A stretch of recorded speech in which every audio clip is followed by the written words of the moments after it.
Bets on esports, bets on streamers, impressive bonus system, welcome bonus up to $600, cashback, artifacts, regular promotions, daily giveaways. Try yourself as a bookmaker.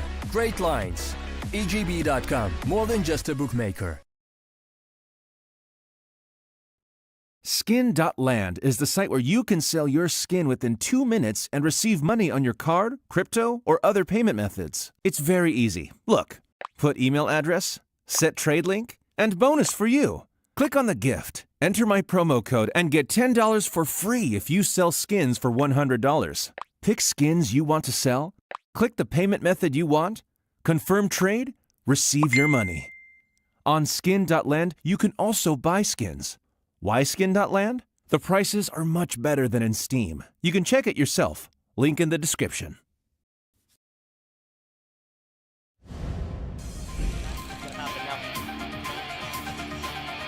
That's exactly what's gonna happen now as well. Easy.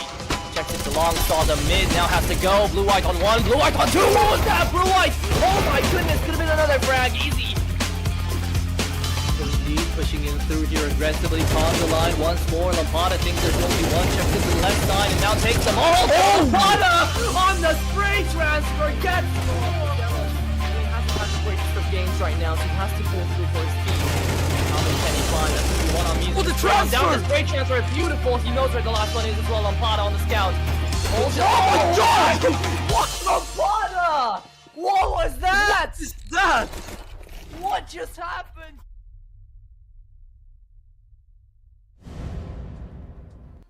Hello and welcome to the Apollo 1 series. Phase 2 is already about to end, kind of, because we're in the final 3 days of play. Still have 4 more teams remaining here in this competition, and then we know who's going to take the victory, who will take away the Bucks, and who will be the one we're going to see in the grand finals coming up. There's a lot of fun still to be had, but as you guys saw, my name Dutchbo, of course, joined to me, sweet face of Sir Danny. How are you, Danny?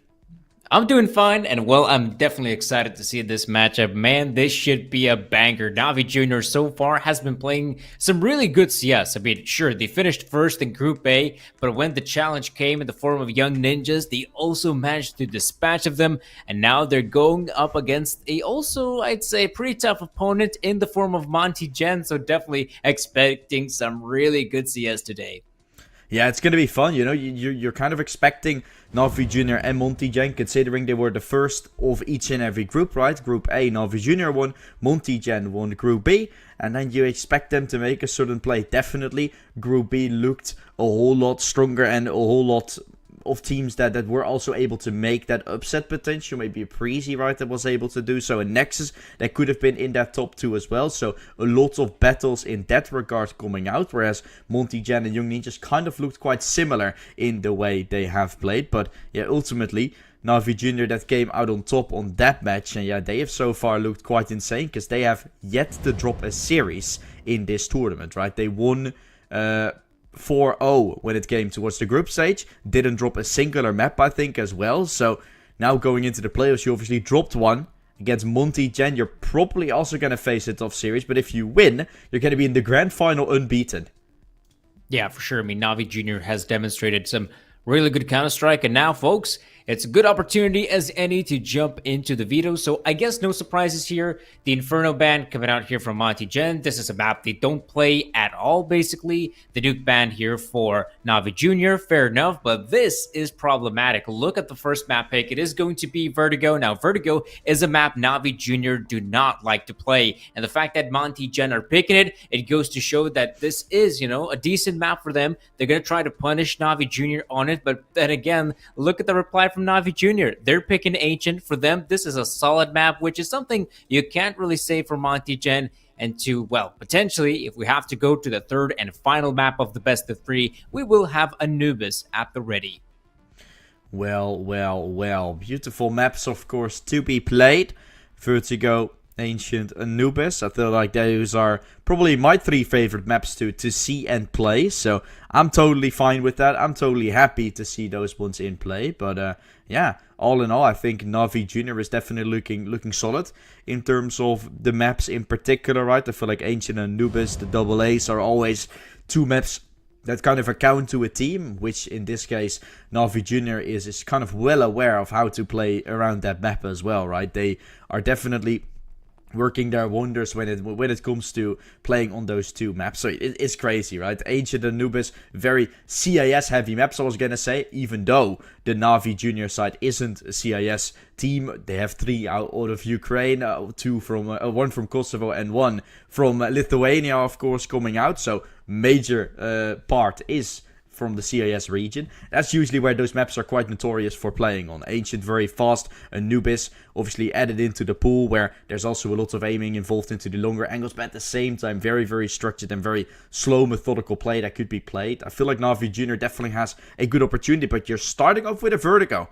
And then you're thinking, okay, Monty Gen starts the veto off strong. One of those 2 maps that are coming next could potentially be won as well by Monty Gen. And then we're looking at a game where Monty Gen has an opportunity.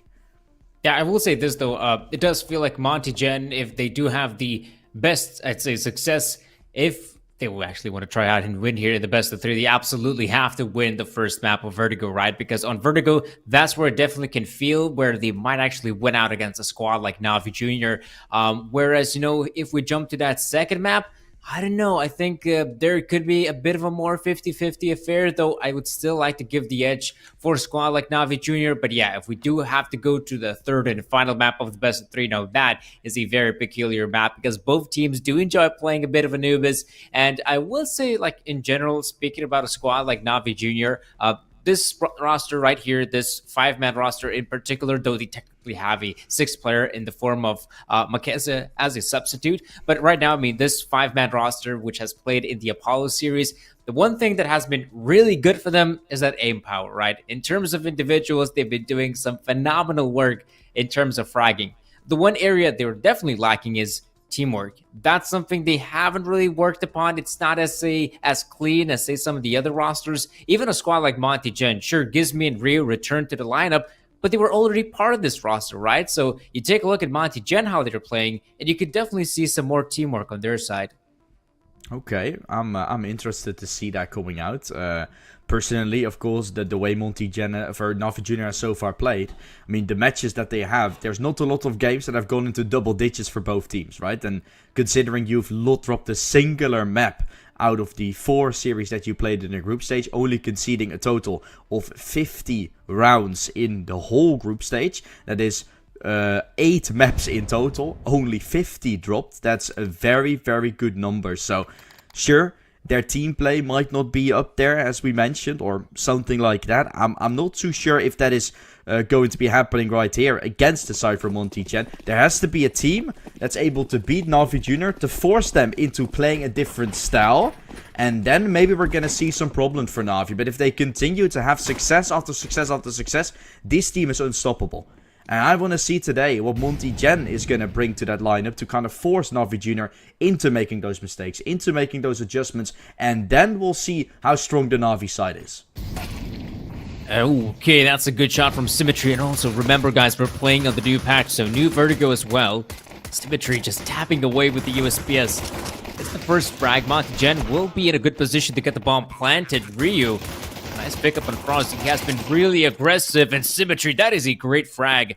The smoke grenades are about to fade. The retake will be on, though Na'Vi Jr. do want to step up. They don't have a diffuse kit to work with, but Na'Vi Jr. so far, I mean, being very thorough in their approach. They got to clear out Catwalk. He got Symmetry in that position. They know there has to be at least 2 players up in ramp, but look at Gizmi, look at Ryu. Some fine frags chime in, and now it's all up to Lonesome Demon. And the 1v2, he sees the first player down in ramp. He's tapping away, wasting time, but we know there is not enough to get the defuse in. Monty Gen secured the first pistol round. Yeah, Monty Gen. Fast AXF coming out. Na'Vi Jr. not able to hold on. And with that, it's Monty Gen looking so damn good. This is such a small angle in which he sees him. Such a good tap found. I think that's also a little bit of a new angle created, because I still remember on the previous patch it wasn't so easy to spot that out. Maybe it's all moved a little bit and caused him to be able to see that. What a shot that was. But it wasn't enough. No cigar for Na'Vi Jr. They're not going to be the ones leading the charge. Yeah, so far, I mean, as well, Monty Gen on the execute on the A bomb site. Also chumping in smoke grenade in a position which I don't really know how to call it just yet. I've heard different names. I heard the name of like MT, Mini, but either Wait, way, you mean the new Hollow Knight? yeah, the new hole, and I've heard like different callouts for it, like mini or empty. And definitely, if you want to take the A bomb site, you got to check in that smoke grenade because it is very dangerous nowadays to plant a bomb on the A bomb site because it does feel like you're basically exposed from every single angle. And speak of which, though, Monty Gen, they had the side yet. They're going for some of these fights and they're losing them all right. Shield goes in, but now it's all up to Lonesome Lean. 1v4 with the back 10. This will be so difficult for him, and you can see the defuse is in, and just like that, Navi Jr. secured the round win. Wow, what a retake. And you're obviously thinking about that previous round where the pistol, of course, went the way of Monty Jan. Now that you're losing this round in particular, you've obviously caused more drama, more harm than good when it comes to winning that pistol. You would have liked to do it the other way around. We're still 1-1. But Navi Jr. have been able to deal significant damage to Monty Gen, whereas they were the ones taking the pistol, but won't be the ones leading the charge going forward. So, really great for the CT side to pick that one up, seeing if they can find themselves a second as well as a double B-stack is coming in. I mean, personally, throwing it back towards that new hole point, I mean, my team has just focused on calling it new hole, because it is like you have a new box on, for example, Inferno, we're like, yeah, it's a new hole, so we're just calling it new hole, to be honest. Either way, want to clog it up if you're entering the site. Oh, okay. That's a good early shot there. Monty Gen looking for more opportunities. Jugs being overwhelmed. That's a good chance for Monty Gen to maybe continue with the push on A side. However, there is symmetry here. He was so solid on the hold during that first pistol round. And he is going for a bit of a hunt. Perhaps he should be very careful. And, well, Navi Jr., in fact, you gotta wonder if they want to continue pushing the A-bomb set, especially with the loot they've just uncovered. 2 M4s, still the dig in the hands of Lean, but right now this T-set has become a lot more dangerous. Yeah, made it possible. No armors on the side for Monty Gen to work with. Most likely be a little bit tough. Demon starting to reposition together with Frozik again, watching towards the B side when Symmetry is going to walk his way through all the way around from the A ramp, so knows they must be going for a B play or through middle. They have no chance to go A anymore, I think. 10-20 seconds won't be enough to make that cut. Demon looks away, gets timing. You can see him frustrated on the cam and really doesn't help too much. Symmetry, though, could still shut this down. Drops the bomb. No time potentially to get this bomb down, so maybe Symmetry can just run away. He tries to play for time. Tries to get Lean to force himself into a swing. It taps it once. The kill comes through. Symmetry with heroic play on this B side. Although, it's still the Navi Junior side that takes it. This is once more so expensive. Monty Gen started off with pistols and got away with 4 kills. Yeah, you don't expect to see that kind of stuff, but really, Navi Jr. being bested by Monty Gen, and that's why I'm talking about this best of 3 as a potential banger. These two teams, sure, they haven't met here at the Apollo Series. This is the first time. They really got some solid players on their side. However, fragging is great and all, but you want to see some of that teamwork as well. We'll see how this one pans out. And ramp, smoke being broken, Krabetti looking for an early engagement, though doesn't see a single player just yet at Monty Gen. Looks like they want to hit the A-bomb site. Good Molotov being deployed. That will force Jugs out of position, but look at the aggression. Symmetry and Krabetti definitely want to go for the fights there in ramp. Flash now being deployed to get a bit more info to see what's going on. Jukes dispatches of Gizmy, and you can see Monty Gen booking it towards the B-bomb site. They do not want to contest A, but Navi Jr., they have the read. Spray and pray. Singular kill from Demon. It's being taken away. The bomb site still under aggression, under taken here by Monty Gen as well. Trying to play off each other's angles, maybe create a smoke with an opening. It's not going to work. 3 versus 3 with Ryu, getting that frag. Lean still around the E-box. Swing from Frozik is good. He lines up 2 with it as well. Lean creates a chance though. A massive, oh, and a triple kill for Lean to clutch out the round for Monty Gen. Sure, MVP Ryu, I guess, but my MVP in my heart is definitely Lean. What a great play from him. As we saw, Monty Gen booking it towards the B bomb site. This was a bit sloppy, you know. Frozik in a very awkward position, yet picks up the 2 frags. Sadly, though, Jugs could not respond, and Krabeni loses the fight against Lean. And Monty Jen, what a great way to rebound once again. 2-2 is our scoreline, and Navi Jr. Peculiar. Kind of a full-on purchase here from Demon. Some of the other guys like Symmetry. In fact, I guess want to save up some of that cash for the big green, but it is a forced buy from Navi Jr., so they're expecting to win a round like this. Yeah, they have a chance. Navi Jr. What can they do?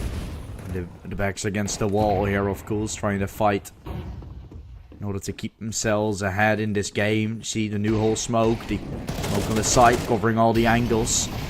Easily to take the side. Krabeni still with a good frag. That's making it a 5 versus 4, creating a chance to push through from the scaffolding. But no one will be pushing around the rafters. It's still Gisby that has a chance to line up 2, working from the back lines to try and hold on. Although they make it equal. There's still a chance here for the CTs, but FNL now in a prime position. However, you can see, yeah, Navi Jr. in fact now backing away from this one. And this just goes to show that how difficult it is for the T's to get that bomb planted.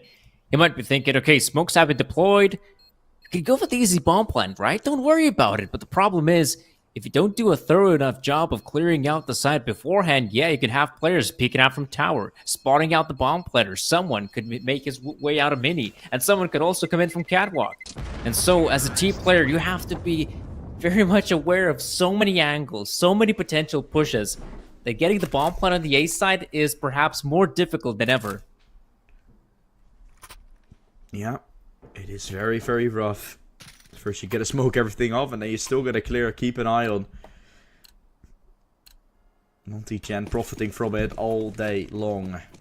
3-2 already. Good start of this game for the Monty Chen side. 2 academies battling each other right for a spot in the grand final. Very insane to see how composed these teams are usually played. Shots, of course. Oh, see you later. Shield with a lovely frag to kickstart off the round. Lovely stuff as well.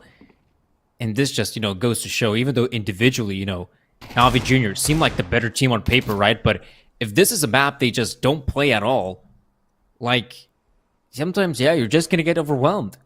Because you have players like Shield who know the angles on a map like Vertigo. They play this map, they know how it's supposed to work. And well, a 3-man setup still from Navi Jr. may be on the back of it. You could recover with a frag or so. Krabeni swings out alongside his buddy. The MP9 spray does deal a lot of damage. Symmetry alongside Demon going for the sprays. In fact, it's pretty decent. They somehow survive this engagement. But if you're Monty Jen, you know the positioning of the final 2 players. You don't want to fight them. Oh no, just leave it them. Basically leave them be. Go on the B side, get the bomb planted, and win the round because Demon and Symmetry. Do you really want to win this round when you got like 7 points of Demon and Symmetry on 6? Nah, they're not gonna go for this. Saving is the better option. Symmetry and Demon will be forcing up, or buying up rather, into the next round. Having some extra cash in the AK out. All in all, like you said, right, it's very hard to see a new map like this as well if you really haven't been too prepared on it yourself. That might create some loose ends for your team. All in all, Monty Jan don't seem to have too much problems with that as of yet. Smokes and such towards the new hole in the backside on A usually thrown, and now throw in a fake debate and switch towards the B side, and here Tsugas that cannot really do too much, right? Taken away straight off the back. It is not necessarily knowing the angles, that's just shooting them down through a smoke. That's not even an angle to play, but he just pre-fires perfectly. Let's see how this one pans out. Monty Jen have got the weapons to work with. Symmetry finally on the sniper rifle. He's been saving up that cash for as long as I remember. Here in the first half, and finally there could be an opportunity presenting himself, but once again, Monty Jen looking for the early control down in ramps. Of course, early Molotovs chime in. That will force some of the players out of position. But speaking of which, though, Frozik going for a bit of a hunt. Now, surely this position is a powerful one, but to me it feels like he wants to go in for more, expecting Ryu to pounce. And who will win the fight? He's got the superior angle. It is Frozik wins the fight and simply backs away. His team has got a proper advantage, but look at this as well. Some more nifty angles. Demon right below the stairwell. Will anyone anticipate him to be in such a prime position? Nope.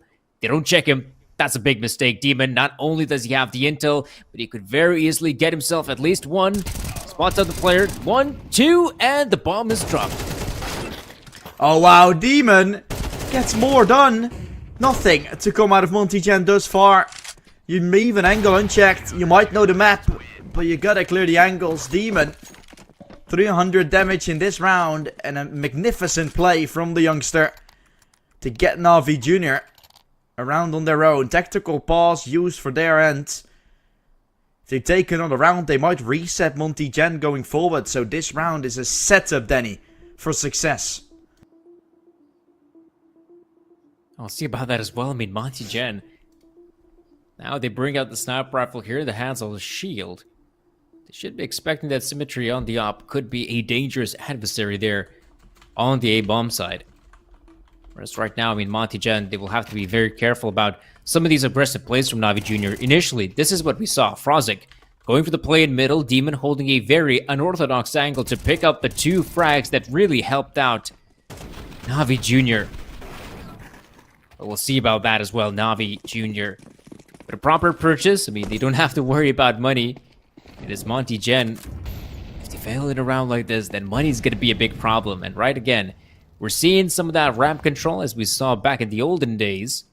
So it does make a lot of sense to attempt it. But Jug so far has been kind of struggling in this area of the map. Gizmi, though, coming up against him with a MAC-10 should be an easy pickup. But Krabbetti, holding his line, shouldn't be aware of that position. And there we go. There's the push. Nice teamwork coming in from Monty Jen. Yeah, good kill. Fools flushing him away. Even Jugas in a very tough spot. There's the trade found, of course. Lean has dropped to the op from Cemetery. That might create some opportunities. In the meantime, Ryu is trying to take more space towards the B side while Shield has fallen. The Demon. Now they're trying to re-aggress. Na'Vi Jr. is good on the fights, so why not use your aim to your advantage and fight your way out of the ramp site? Gizmi allowed to pick up a singular kill. I don't know where the bomb is in this engagement. Gizmi has just picked it up. With Ryu taking so much space on the B side, looks like Na'Vi Jr. is somewhat aware of it. They will just play this one as a retake because they know they have the man advantage going for it. Don't know who's necessarily in the favor here because the advanced position for Ryu could be sort of a very good sign. While at the same time, 3 players are still alive for Na'Vi Jr. and they will have kids. They will have some molly as well. So it's going to be a very, very tough post-planned or retake for either team. But a big difference maker in a round that could come through. Let's see how the retake will go. Molotov being deployed as well, making sure Ryu is not in that angle. Loving the approach from Na'Vi Jr. Sure, it's slow, but they're being very methodical about it. 20 seconds have passed, but now they're entering the bomb site. Gizmi will be aware nothing is coming in the backline, so it's pretty obvious that all players from CT, Ryu picks up the one, but it's down to Gizmi, the 1v2. He has to go against a guy like Jokes, almost wins it, but it's Demon actually to come out on top. Just like that, Na'Vi Jr. secured the round win. A lovely retake from the CT team as well. I mean, you can see as well how well they played it. They were poised, ready, not making any mistakes, being very thorough in their approach, clearing out the angles, and just like that, they secured the round win. Yeah, well played for the Na'Vi Junior side, and obviously the age that they have in their team. Can you give a guess, Danny? How old do you think the average age is for Na'Vi Junior? Oh, it's got to be something like 15, right? 15, 16? 16.8, yeah. That's insane. Okay. They're playing on such a high level. And also, they're playing pretty composed, right? In that retake, the way they played, playing well together. Sure, they went aggressive in the beginning, but also composed and together. This lineup has so much potential, I feel like. When I was on the other side for Monty Jen, sure, it's an academy team, but they're a whole lot older than the Na'Vi Junior side is, right? Monty Jen has an average age of 19.9. It's 20 years, still pretty young, right? But as an academy lineup, 3 years younger on average, Na'Vi Jr. is. And they're currently playing quite similar and very composed on both ends. Ooh, bit of a nice spray coming in. There's a lot of frags coming out as well. Monty Gen will get the bomb. Plant? No. Symmetry chimes in. Slaps down the final 2 players, and Na'Vi Jr. will be very happy about picking up those 5 rounds on CD Vertigo. And it kind of feels like as well, if you're a team like Na'Vi Jr. who don't have a lot of experience on a map like Vertigo, it does feel like CT side is probably your best bet. I don't know how much practice they've actually put in Vertigo, but the fact that they allowed it to slip past through the veto kind of tells me it's either A, they have practiced a bit on the map, though they don't really have that much confidence as some of the other teams, or B, they're basically just banking on the fact that they will have a good CT side, and then they'll just have to roll with the T side, right? Because if you don't really have any strats, at least on the CT side, you got to worry about just popping heads, right? Yeah. I mean, I gotta say, when you're looking at a team being very structured in Monty Gen against, then you were talking about a lesser structured Na'Vi Jr., usually kind of the T side favors them a little bit as well. So there's 2 flip sides of the coin in that regard. Whenever you're seeing, for example, I mean, sadly enough, no major run qualifiers anymore, but the tier 1 teams usually have a lot of struggle when playing on the CT side against sort of a Pucks mix that is playing on the T side, because they can go for a lot of 1v1 fights and they're not the ones that can kind of divide the pace. But there's 2 flip sides of the coin to say. Aggression for Frozik this time around, and he goes aggressive right into Ryu, who's watching the line. Lithuanian man steps up into the plates here on middle. He's been able to do so in the past, while Demon is going aggressive towards the B side, making sure that's his. And because of that aggression, because of the potential double that they've seen, it's Monty Gen that chooses A instead. Oh, good angle there for Symmetry. Oh, the second guy as well. Great response. Right then, the 2 veterans in the form of Gizmi and Ryu. Gonna try to pull this one off, but it will be difficult. Demon, though, up in short, great position, picks up the frag on 1. Waiting for another to make a mistake, but Ryu is so quick. Probably has seen Ryu from the def camp that he is aggressing in this area. And Jokes, will he be aware? Down to the 1v1, it will be Jokes to come out on top. And just like that, Na'Vi Jr. secure another round win, but this one got dangerously close. Very close indeed for you. The fact that he finds this kill as well is quite huge. Down 14 points of health, of course. Wasn't able to get that done nevertheless. Against 100, you need the headshot. Good pickup, of course, for Na'Vi Jr. And speaking of this guy, Jukes, of course, he is only 15, right? Such a good pickup for Na'Vi to have. Going forward, I think it was previously FNL. I'm not sure actually, but I'm gonna check that real quickly. But I think FNL prior to this played for this team. Yeah, FNL used to play. Makazi now is sort of a 6th man, right? With their magic as well. Now FNL, of course, joining the likings from Monty Jan. I mean, they've swapped things around with bringing in Cemetery and Zugas, but things have been looking good. Both of them on the highest of frags, except for Demon, who's also done Demon's performance in this game. Not your own map pick, but already 6 and possibly 7 here, Denny. A good start for Na'Vi Jr. For sure, especially you take a look at Monty Gen, lacking in terms of money, but I have to admit, these pistol rounds have been as scary as the gun rounds. Monty Gen finding a lot of success. This time though, Frozik, oh, goes down. A Symmetry with a reply. There is a chance perhaps to bounce back for Monty Gen has now entered the bomb site. They got a bomb plant as well. A retake is on. Symmetry picks up the frag on 1. FNL and Gizmi will try to hold this one down. Krabeni eliminates Gizmi. And Lonesome FNL. Yeah, this is difficult. 1 versus 3. They should be aware of his position. However, they're not checking it. That could be a big mistake. FNL pounds as he picks up. What? Oh my gosh. Almost picks up free. That was a valiant effort coming out from FNL, but Na'Vi Jr., once again, they have what it takes to secure the round win. And this is what I'm telling you, man. These pistol rounds, these ecos, half-buys, whatever you want to call them, they have been as close, if not even closer, than some of the gun rounds from Monty Gen.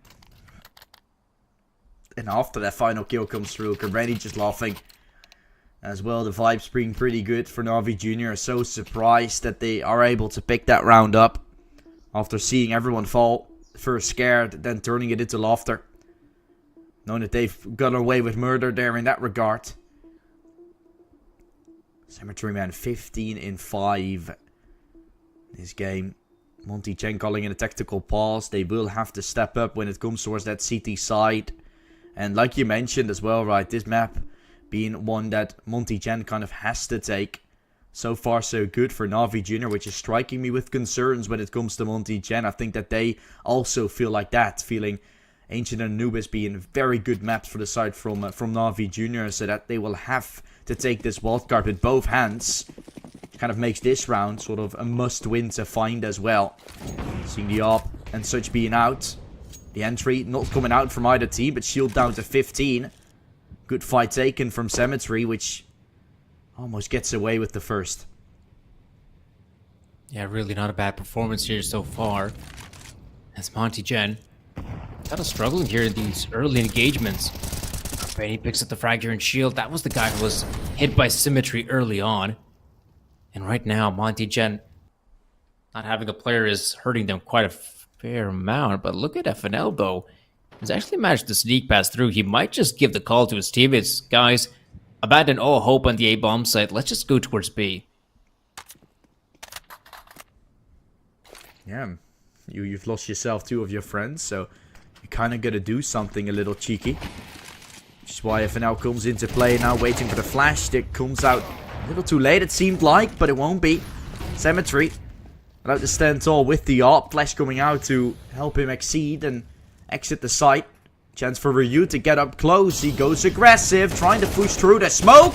Out to get himself the kill. Looking for a second, not to be found.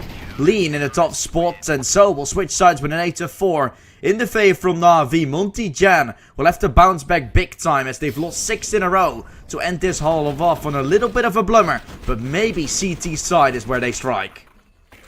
Yeah, I think they're going to be a little bit dissatisfied here, Monty Chen, but if he were to have a chance to take a look at it's just the way some of these rounds played out, right?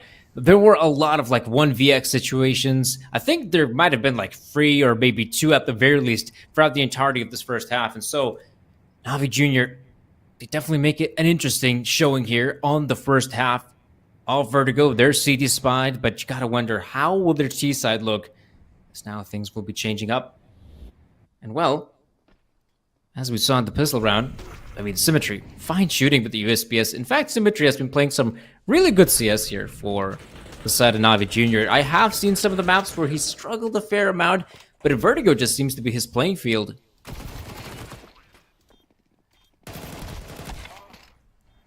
Yeah, looking good.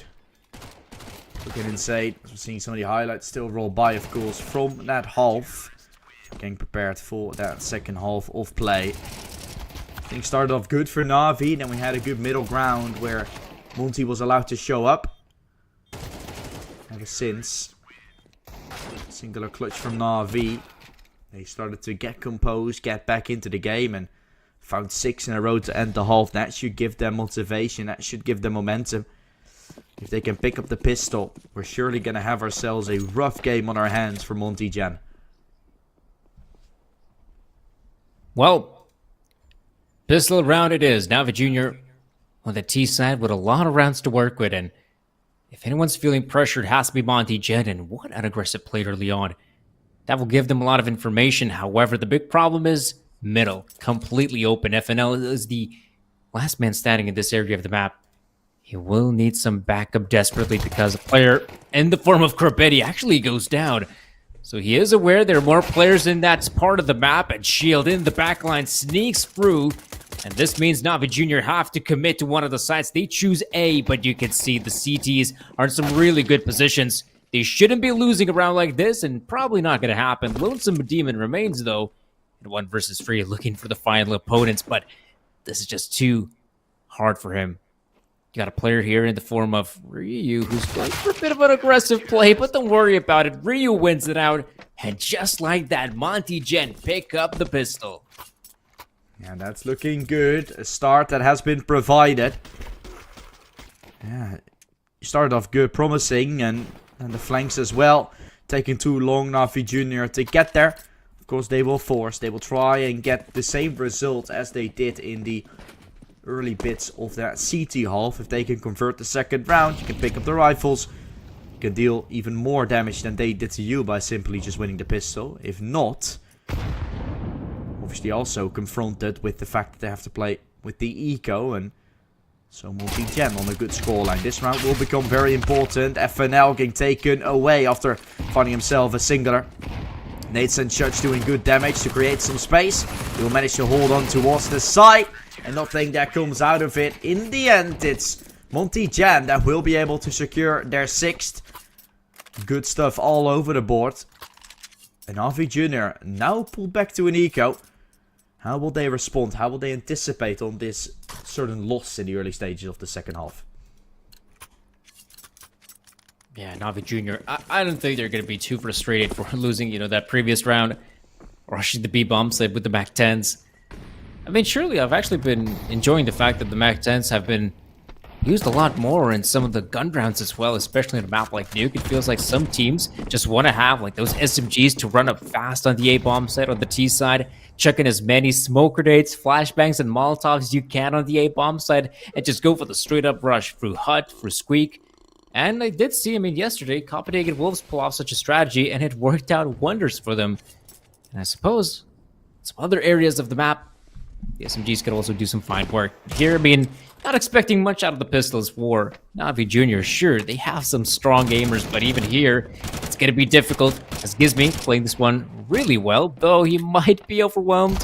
Luckily, he has the backup of Lean, so no troubles for Monty Gen. And just like that, securing the round without dropping a single player, that is a huge boost for the CT economy. Yeah, that's great stuff. Finally able to manage a little bit on a sometimes very hard half to, or very hard sort of position to get yourself some money on the CT side. It's very rough to manage it. A lot of weapons that are more expensive, the fuse kits as well that are coming in. Incendiaries that are a little bit more expensive, of course, coming in, although that's been made less by the Valve side. So excited to see what that will bring, although for now the T's are trying to respond in terms of this particular game, and that's the entry from Kerbeni will definitely help with that. Chance to walk up towards the B side engagement. FNL thinking a lot between ducking and standing up, losing his life with it as well, as didn't have a chance to start spraying. Ryu still left on the B side, usually up middle, but now with the MP9 trying to go aggressive. If he sits back, he won't be able to find himself anything, yet now still gets away with one. It's not enough to secure this round by the looks of things, as Monty Jan will be just looking to wait out on that A site. Gonna play aggressive to try and trade some space, but in the meantime just looking to save their weapons into the following, as round 16 will go the way of Navi Jr. Yeah, Symmetry also in a great position, expecting a flank to come in. An easy pickup for him. So they have the intel. The CT's going for the wraparound. That means there's only potentially one guy on the B side, so let's go there. Meanwhile, the Lean going for the big flank. Oh, you can see Symmetry has the awareness that there could be another player, and he takes such a position which would allow him to kill a potential flanker from both CT as well as T. And in this case, yeah, 20 seconds remaining on the clock. Symmetry does punch in those digits, and yeah, Navi Jr. will run away with a first gun round victory here on the T side of Vertigo, and this one was pretty strong, you gotta admit. Navi Jr. going for those early engagements, though I think it might have been a shield with the nifty angle on the box, hoping to get the better of one of the T players coming out from mid, but as we saw, the two mid players poised and ready, knowing there has to be a guy on top of the box, and they absolutely decimate him. That opens up middle. Then we saw some good frags coming in towards the B-bomb set as well. FNL dropping dead. Good response there from Ryu, but it was simply not enough. And they lost too many players, Monty Gen, but maybe this round we'll think about something else. Perhaps they have to play some more proactive CS here on Vertigo. That could be the difference maker, because you don't want to sit like ducks against a squad like Navi Jr. No, and then the new map, of course, the changes have allowed you to play the A side a little bit more around the new hole, around the elevator, in that room. You are able to get some more angles, to get some more space, but ultimately Problems that will still be arising when it comes to having lost yourself to ramp control. Not because you cannot hold on to the site, but because there's still a threat of potential players rotating around. That's what makes it so hard. That's why Ryu started looking for some B aggression. Because they have no intel. They don't know where the Na'Vi Junior players are coming from. And then still, hitting A at some point is inevitable. So now, we're gonna see what they will do to respond to this, as the entry has been found. Now, you can play more of a sit back and relax style, as you do have the advantage.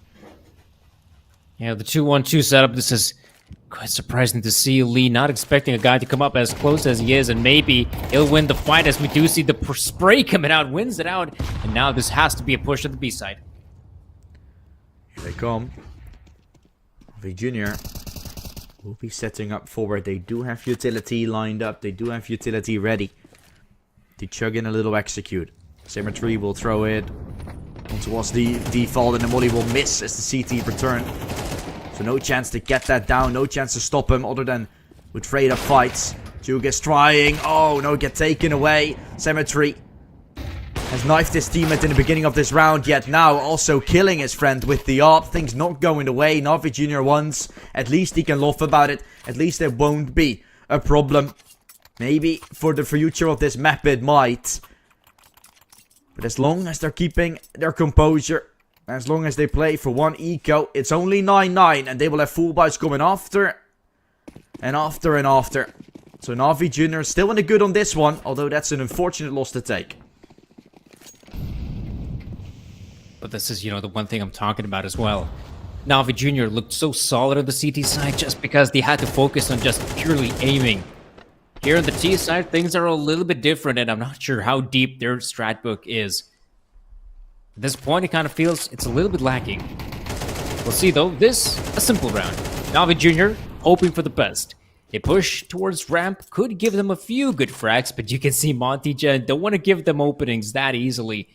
And Gizmy perhaps want to check in a Molotov for good measure, as the players of Na'Vi Junior getting incredibly close. Lean should be aware. Oh, but Symmetry. Great shot from ramp. Should be aware of what's happening right now. Monty Gen now committing towards the A side. Seems to be like the best choice to make. Gizby so quick on the trigger. A bomb plant, though. That's pretty good. It's going to happen. Nade, though, decimates Frozik. This round is definitely coming to an abrupt end. Na'Vi Junior, a bomb plant will be great for the T-side economy, but Monty Gen bringing it back, evening up the scoreline 9-9, and the CTs are looking solid. Yeah, let's see how they can do going forward, as ultimately things are looking incredibly great. Of course, the beginning of the round all started off sweet. You already saw Monty Gen taking it. How big is the strat book, like we mentioned? I don't feel like it's a lot about so far going wrong in terms of the strat book necessarily not being there. I feel like Na'Vi Junior is also just getting a little bit overheated at times, whereas, and again, a knife used, right? Symmetry, I think it's him again doing a little dirty to his teammate. Knifing around, maybe used to a little bit more of face it, whereas now in the officials, thinking you can swap freely, you can swing freely. It doesn't work out, and so everything will be lost in this round. You try up A, you instantly get yourself in a rough spot, and now you probably lose even more. I think the tactical timeout is called, like we just hear the bleeps on the server. Ultimately, double digits that will be found for Monty Gen, and so far, Na'Vi Junior that have to start thinking about some more advanced strategies than what they're doing now. Simply running up A and getting killed is not the ideal situation. No, they're definitely struggling in that department. Na'Vi Junior will be going down. Some frustration coming in from Frozik. You could see it. It is no wonder after the first few kills come out there from Monty Gen, instantly it's a timeout. That's what I'm talking about as well. Na'Vi Junior is so good when it comes to, individually fragging out of their minds, like Frozik here, winning an amazing fight against Shield. But the problem is, it does feel like they're kind of running out of strategies here on Vertigo, and that is a big mistake.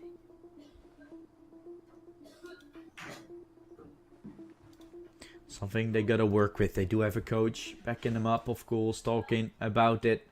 Being Coolio. Coolio, of course, also an ex-professional player, so if there's one player that can give him the ID, used to play for Rubik, Domination, Onyx, Budapest 5, all very notorious names in the community. Can he get his team back on the rail? And at the same time, they will have 2 AKs. Can you put them into better positions, maybe? You want to try and get a boost in towards that B side. Although that molly from FNL is definitely getting choked as soon as he spots someone out. Look, you're gonna go for a boost. That's a try you have, but that's where the molly comes into play, knowing that Navi Jr. is gonna do this. It's very, very predictable that they're gonna try, and out behind the wood, being taken away is Frozek. Good reads from Monty Jan, and nothing that Navi Jr. seems to do that could be working out in their favor. Flash as well, Ryu is able to swing right on top of it. Kills coming left, right, and center. Ultimately, Monty Jan in a man advantage. And just Demon left that should be breathing his final breath. It's falling away. Navi Jr. once more losing, but they do still have one more full buy coming. And for sure, guys, for those who are watching our Apollo Series Phase 2 tournament, if you want to buy and perhaps even sell some of your skins, whether it be CS2, Dota 2, or Rust skins, you can do so instantly and securely on our sponsor, Skin.land. Be sure to get a $10 bonus with code Apollo alongside it. And now, it does feel like Navi Jr., the guys are frustrated. The fact that we have some of those player cams, you can see, the frustration quite literally in the faces of Navi Jr. And yeah, that round as well looked so good for them initially. But once again, it's Monty Jen to come out on top. Though, it's a good start. Symmetry. Gets the frag here and shield. That is a great start, and a start we haven't seen in a while. But what will the CTs do? Gives me... Oh, gets caught out. Ryu, though, with a fine response on the 2 players, so the advantage is lost. But Jugs, alongside Demon, secure the frag on 1. Ryu with a nice flash, but no kill just yet. So it's all up to Lonesome Lean, and kind of looks like he doesn't even want to be a part of this. He's already going towards A. And he knows, yep, I'm not retaking this one. He's gone, and so is the round. Taken. And maybe this creates opportunities. What will Navi Jr. be able to do off of this win? The economy for Monty Jan still looking pretty sweet. They will get 1.4k, and the CT economy is very hard to manage. So taking another, maybe a third in the end as well. That could create Navi Jr. create an eco for Monty Jan. And a chance for Navi Jr. to put themselves to match point and maybe even beyond. So this is the chance they've created. They do need to do good against 2 more full buys though. Yeah, the one good thing for Monty Jen is, in terms of money at least, they don't have to worry about, the fact that they might just run out of cash, because you just take a look at the bank they've built up. This is so solid. As they were doing throughout the entirety of the second half, a really good job with the CT side, winning these rounds with like 5 or 4 players surviving. Now we're seeing the tactical timeout here from Monty Jen. Like I said, if there is a chance for Monty Jen to win this best of 3, it has to start with Vertigo. This is by far the best chance they have. Going on to a map like Ancient, it could be a bit more difficult. Here, Monty Jen can use the superior tactics they have, the teamwork as well, on a map like Vertigo. Because they have practice. They know how to play it. Whereas you think about Navi Jr., sure, they got the aimers, but not the same level of team cohesion on Vertigo. So, again, Monty Jen, if there is a chance for them in the best of 3 to might make it even more competitive or even win it outright, it has to start with Vertigo. Yeah, Ancient a lot more like a buggy map. That's where Navi Jr. should be thriving than going to a very composed map of Anubis once more. Seen him also play very well on Navi Jr. Certain style required a little boost that could come in. Faced with unknown surprise. You're talking about team play. That's also team play. Helping your friend, getting that frag, shield falling down. Up dropped instantly. And of course Monty Jan, that really want to end this as soon as possible. They will be sending 2 down into the B side and able to take space with it. Navi Jr. is going to go for the standard A. Monty Jen realizes this, having FNL rotate over once more. It's very predictable the way Navi Jr. have been playing, so the setups that Monty Jen can throw are definitely interesting to see. Ooh, this position as well from Gizmy. Think about it. I think they can very easily just Molotov. Yeah, just basically just the single Molotov will force him out of position and lean. Not the best spot, though. Goes into the fight. Double peek. Oh, it's good for Gizmy. Ryu as well chiming in. This is huge. Frozik remains. He loses the fight against FNL. And just like that, Monty Gen on the brink of victory in the first map. And you gotta look at it as well. I mean, Navi Jr. inching their way ever so closer towards the A-bomb set. And as we see Lean going down, you're thinking, man, probably Gizmy doesn't have a chance. But he does. He picks up the 2 frags. There was one more player alive for Monty Gen. I think it might have been actually Ryu to get the frag from scaffolding. And just like that, Monty Gen, 12 rounds on the board. Yeah, it looks so promising for Navi Jr. there, right? Taking down the player in Sembex would have been easy. Then you have Lean swinging, but you can out-aim him. That is incredibly great for Monty Gen to still pick up, but they're very sloppy the way Navi Jr. approached that round, because once more they have the man advantage. Can they this time secure it? Well, Ryu with a fine response though, because Gizmy did go out for the engagement early on. Didn't really find a lot of success, and look at this Ryu with the off angle. Maybe he could get the better of one of these players if Navi Jr. want to commit on the side, perhaps. First and foremost, they are going to see a lead in this position. So maybe that will be just enough for Ryu. Oh, look at this. Still not revealing himself. Now he moves in, but that's an easy frag for Symmetry. Navi Jr., they want to commit on the side. Lean goes down, Shield and FNL getting close, but bomb plan is looking imminent. What the hell was that? Hello, Shield. Peekaboo, he gets the fight, wins it against the player. And right now, there's a huge chance Symmetry. Oh my gosh, they line up for FNL. What the hell just happened? What an insane round for Monty Gen to secure the round win. How have they done that? A chance at redemption, sure, after Shield wins this impeccable frag. But how the hell do they pull it off when FNL swings out just as the smoke begins to fade? What an insane first map for all best of 3. Monty Gen does it. They secure it. Getaway team of Monty doing good work here on the map of Vertigo, and we gotta give it to him. After the 8-4, we thought there was gonna be a good chance of Navi Jr. taking it, but still, at CT side, Navi Jr. that couldn't get themselves the advantages to work, right? They had the advantage maybe 2, maybe 3 times in a row, still getting chipped away by the side from Monty Gen. After that, their mid rounds were just called a whole lot better, and Navi Jr. was left very, very unsure of how to go about things, and that was really where I felt like the side from Navi Jr. could have been able to get themselves some more work on done, but they will have a lot of time, right, to get prepared for the new Vertigo. They'll have a lot of time to get prepared for what's still to come, but they will also have some time to get themselves ready, and so do we for that map of Vertigo. That's going to be happening after a short break, guys. Be sure to stick around. We'll be back as soon as we can. Bets on esports, bets on streamers, impressive bonus system. Welcome bonus up to $600, cashback, artifacts, regular promotions, daily giveaways. Try yourself as a bookmaker. Great lines. EGB.com, more than just a bookmaker. Skin.land is the site where you can sell your skin within 2 minutes and receive money on your card, crypto, or other payment methods. It's very easy. Look, put email address, set trade link, and bonus for you.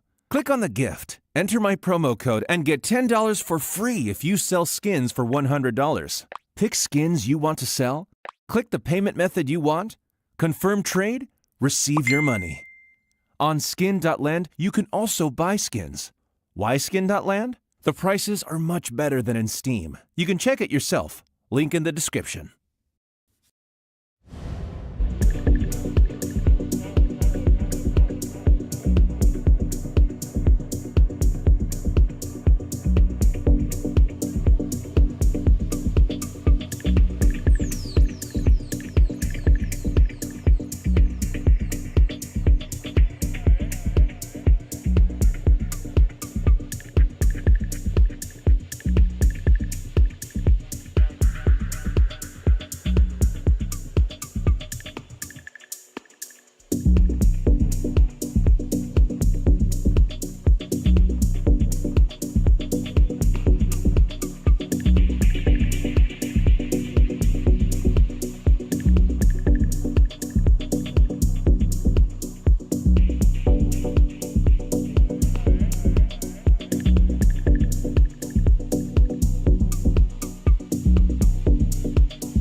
Bets on esports, bets on streamers, impressive bonus system. Welcome bonus up to $600, cashback, artifacts, regular promotions, daily giveaways. Try yourself as a bookmaker. Great lines. EGB.com, more than just a bookmaker. Skin.land is the site where you can sell your skin within 2 minutes and receive money on your card, crypto, or other payment methods. It's very easy. Look, put email address, set trade link, and bonus for you. Click on the gift, enter my promo code, and get $10 for free if you sell skins for $100. Pick skins you want to sell, click the payment method you want, confirm trade, receive your money. On Skin.land, you can also buy skins. Why Skin.land? The prices are much better than in Steam. You can check it yourself. Link in the description.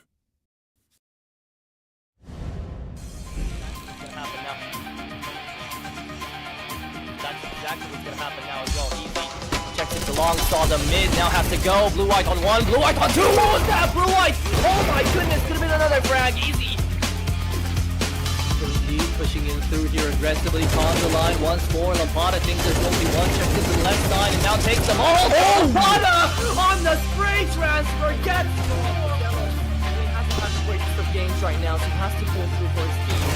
How many can he find? That's what we want on music. Oh, the transfer! Down the spray transfer, beautiful. He knows where the last one is as well. Lampada on the scout.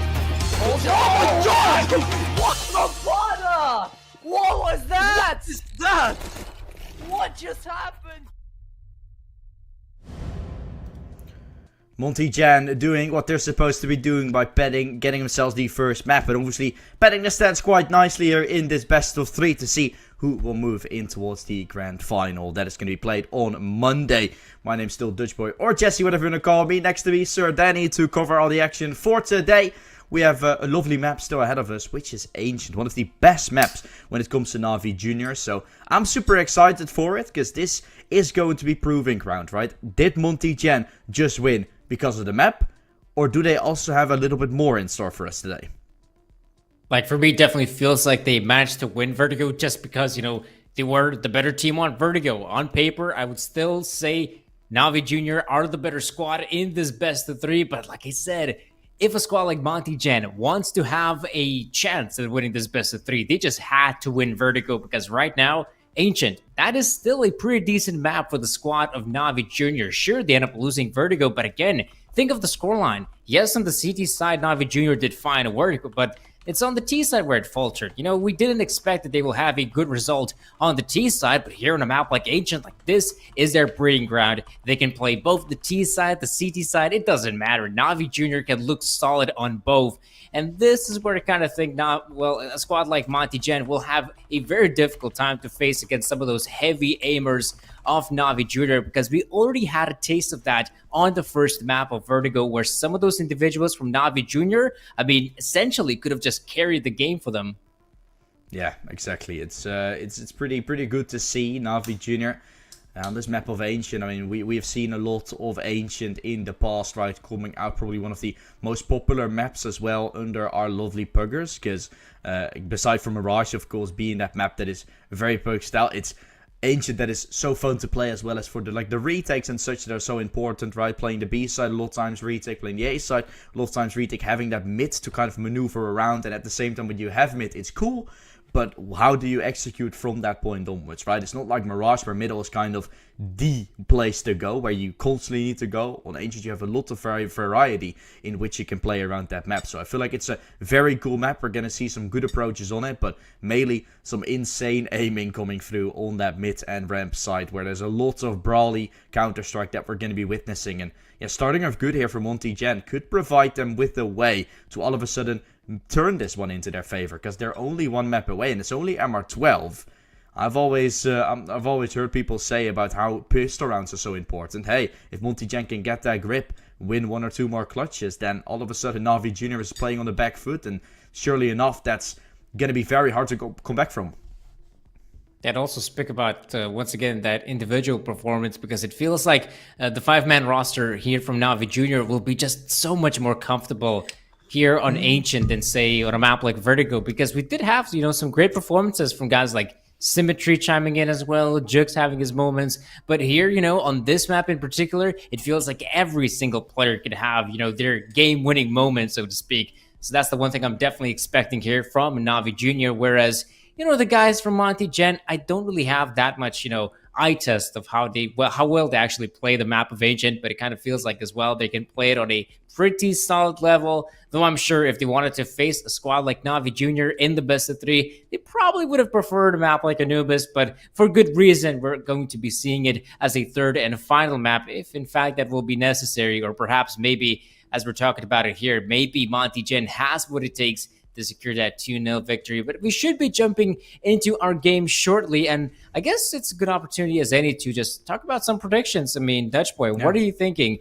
Who can actually win the map of Ancient? I mean, I'm wearing yellow. Navi is yellow. I have my mug. You guys could already see that, but from Borussia Dortmund, which are going to win today. So maybe Navi Jr. is already preparing themselves for it. I mean, surely Borussia is going to win today, right? And surely Navi will do so too. I'm excited for it. I think both that final and the matchup here on the map of Ancient, I feel like Navi can definitely turn it around on the map of Ancient. Then we're going towards Anubis, and then things are going to get very interesting, because then I'm not too sure anymore. But I feel like Ancient is definitely a map that feels all too good for the side from Navi as well to take the win. But I've been wrong yesterday a lot of times as well. I was for the first time on the analyst role in the tournament from CCT, and I got all predictions kind of wrong. I was leading everyone in the right direction in terms of what we were telling, but it didn't make much sense because all the games were completely the other way around. So I'm not too sure anymore, but I feel like Navi is going to have a very, very good chance here. Yeah, definitely feels like Navi should be still, the better team on paper heading into this best of 3 and this second map in particular. But yeah, that third and final map of the best of 3, if it will be needed, in fact, could be a doozy. It's really hard to predict who might actually win out in such a fashion. But for those who are tuning into the broadcast, this is, of course, in fact, our only best of 3 of the day. Monty Gen versus Navi Jr., our lower bracket matchup of Nexus versus Copenhagen Wolves will in fact happen tomorrow. And alongside that matchup, we should also see the loser of this one go up against the winner of Nexus versus Copenhagen Wolves. And of course, Monday will be our final day, as we will see the best 2 teams competing for the lion's share of the $10,000 here at our Apollo Series Phase 2 tournament. But enough chatting, it's time to see the game. Monty Gen on the CT side of Ancient, and Navi Jr. kicking things off on the T side. We'll have to see how things are going to be. Monty Gen themselves having a chance to prove what they're worthy here, of course. Navi Jr. that will be the ones to lead the charge and will be the ones dividing the pace when it comes to it. Gizmi having his main Monty's jersey still rocking, of course, has played in the main line for quite some time, but cannot step up the way he liked to this time around. It's shield to help. Good stuff from the Latvian, but still a chance to take over the side. Grabeni will fall. Lean could try and deny the bomb from going down. He will not do so. Has seen one going CT, and Zugas that will be dropping away. So Monty Gen, although the round was a little bit rough around the edges at times, it's still them taking it. The CT side is looking damn hot, starting things off, and this is exactly the way you wanted things to go, right? Sure, that second round with the bomb plan and all will be crucial for them to pick up as well, but the first start has been redeemed. Yeah, for sure. Monty Gen, they definitely need every single boost they could have heading into this matchup against Navi Jr. And I'm definitely a big fan of the donut push, right? There are a lot of teams that definitely like going for the early donut push for middle, but some teams, in fact, have been going for the donut push, but also having a couple guys coming out of red room. So that makes the push on the A bomb site so lethal. As the CTs make the rotation towards A, and you have a couple players on the T side in red room, suddenly you can cut off rotations, and then the retake on the A side becomes practically impossible. But after the bomb plant, Navi Jr. going for the purchase. Penny with the back 10 and want to face this player early on, but there we go, smoke being deployed, wasting some utility, but the main fight will happen over at A. However, timing, I don't think Shield actually spotted out the players. He just wanted to make the rotation, and well, it's a nasty surprise for Ryu. Luckily, he picks up, a second frag to boot. Good response from Frozig with the dig. As he shuts down 2, this becomes a much more doable round. FNL, that's a close engagement. almost wins it against Frozik, but bomb plant is looking good for Navi Jr. Lean has heard them cross down in towards long. He knows it. FNL's going to watch the boost coming through. Lean has a chance to mow him down. MP9 up close. Cannot be finding the frags. You can see his face turning grim as well as Navi Jr. once again doesn't win the pistol, but wins the follow-up. And that's been a lot of times that Monty Gen had to face with these issues. They've been able to turn it back quite a few times on the previous map, but now this is looking grim. When you thought you had yourself a good grip, you instantly lose it out once more. Yeah, Navi Jr., this is exactly what they're capable of. A really solid response. Sure, they struggled picking up rounds the T side of Vertigo, but that will not be the case on Ancient, trust me. Gizmy, holding the angle with a lonesome deep. Oh, okay, that's pretty solid. Wins the fight against Frozik. They're of course now aware of his position, so he should be dispatched up quickly, given the chance, but not gonna make it work. Right now, Lean, nice frag there on Demon. Picks up the frag, in fact, recovers a rifle for his troubles. And Krabini, they're really good position, so the Navi Jr. players are spread out thin. This is probably the best chance to group up and hit the bomb site, being very thorough in their approach. Symmetry spotting out the guy up in heaven. But it should be a difficult round for Navi Jr. to win because Monty Gen, I guess in a round like this, they're more concentrated with recovering some of those rifles than, say, winning the round. And, well, Lean, with a kill like that, perhaps, will just find himself a safe avenue to back away from, or perhaps even hunt some more players.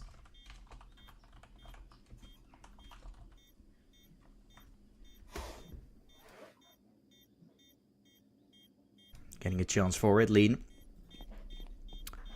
Trying to wait for exits. They won't be giving it to him. He runs away.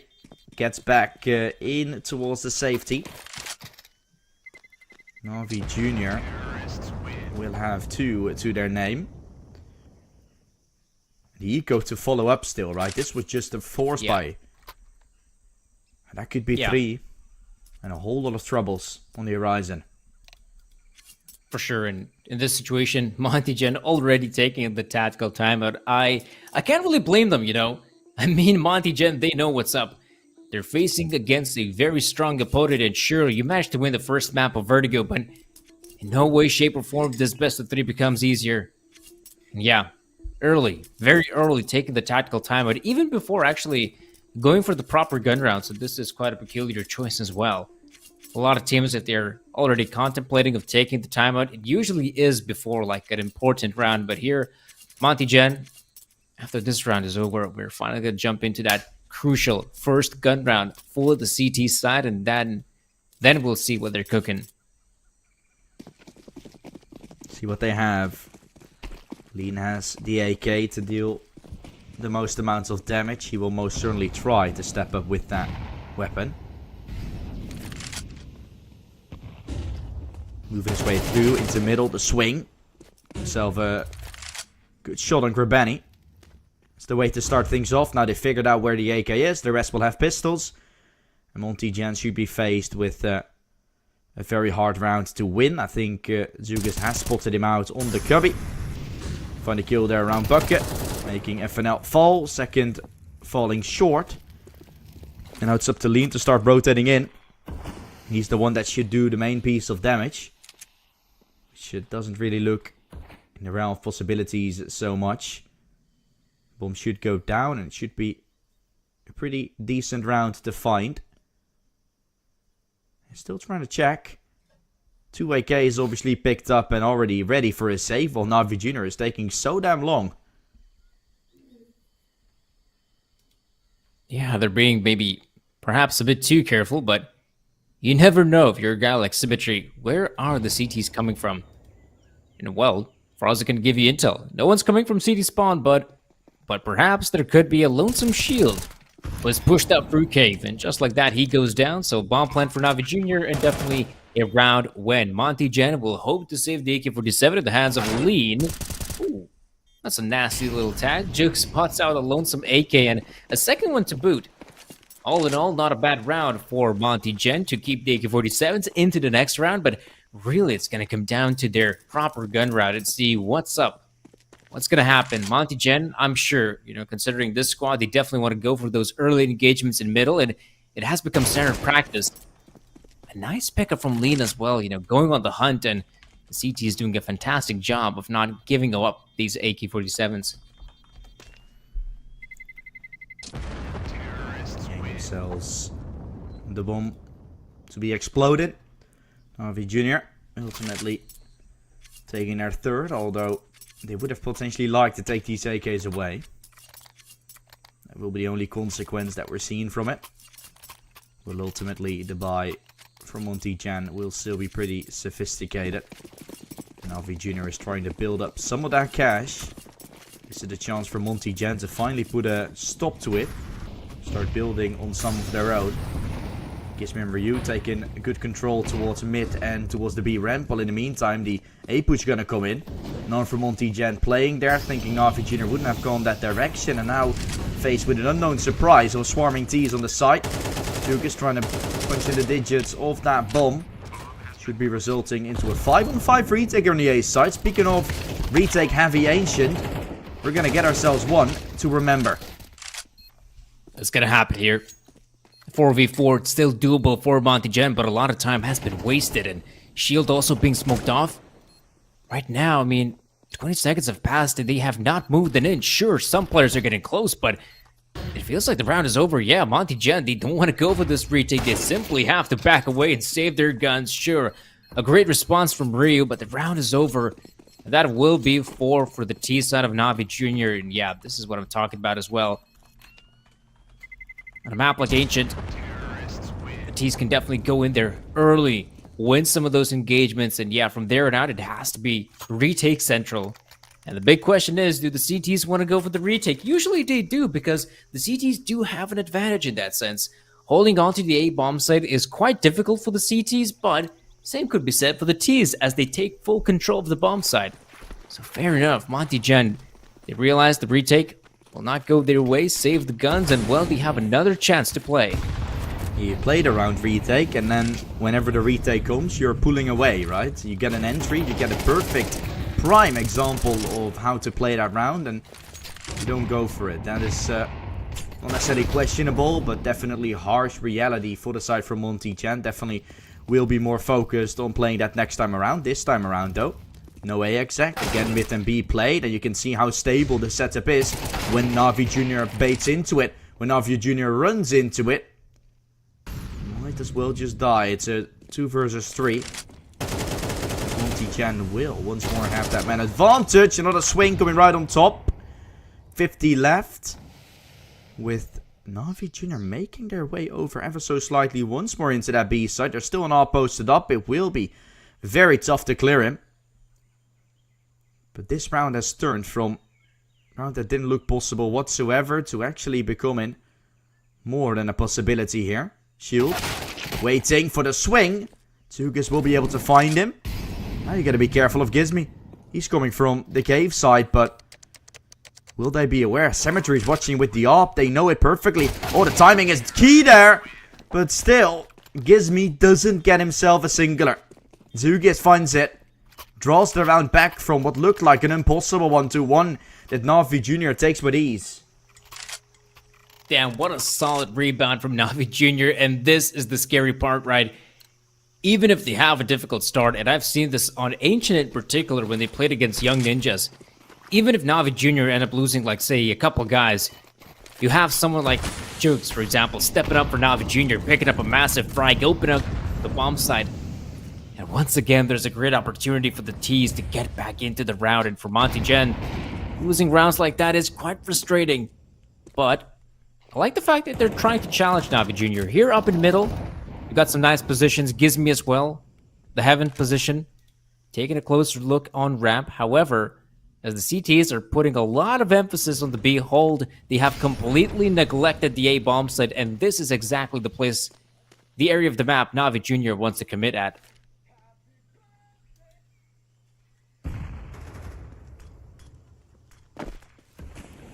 Good chance for Navi Jr. to walk out of A once more. Monty Jan playing A-side retake once again. I mean, are they playing On a retake server? Are they playing on Ancient? I'm not too sure.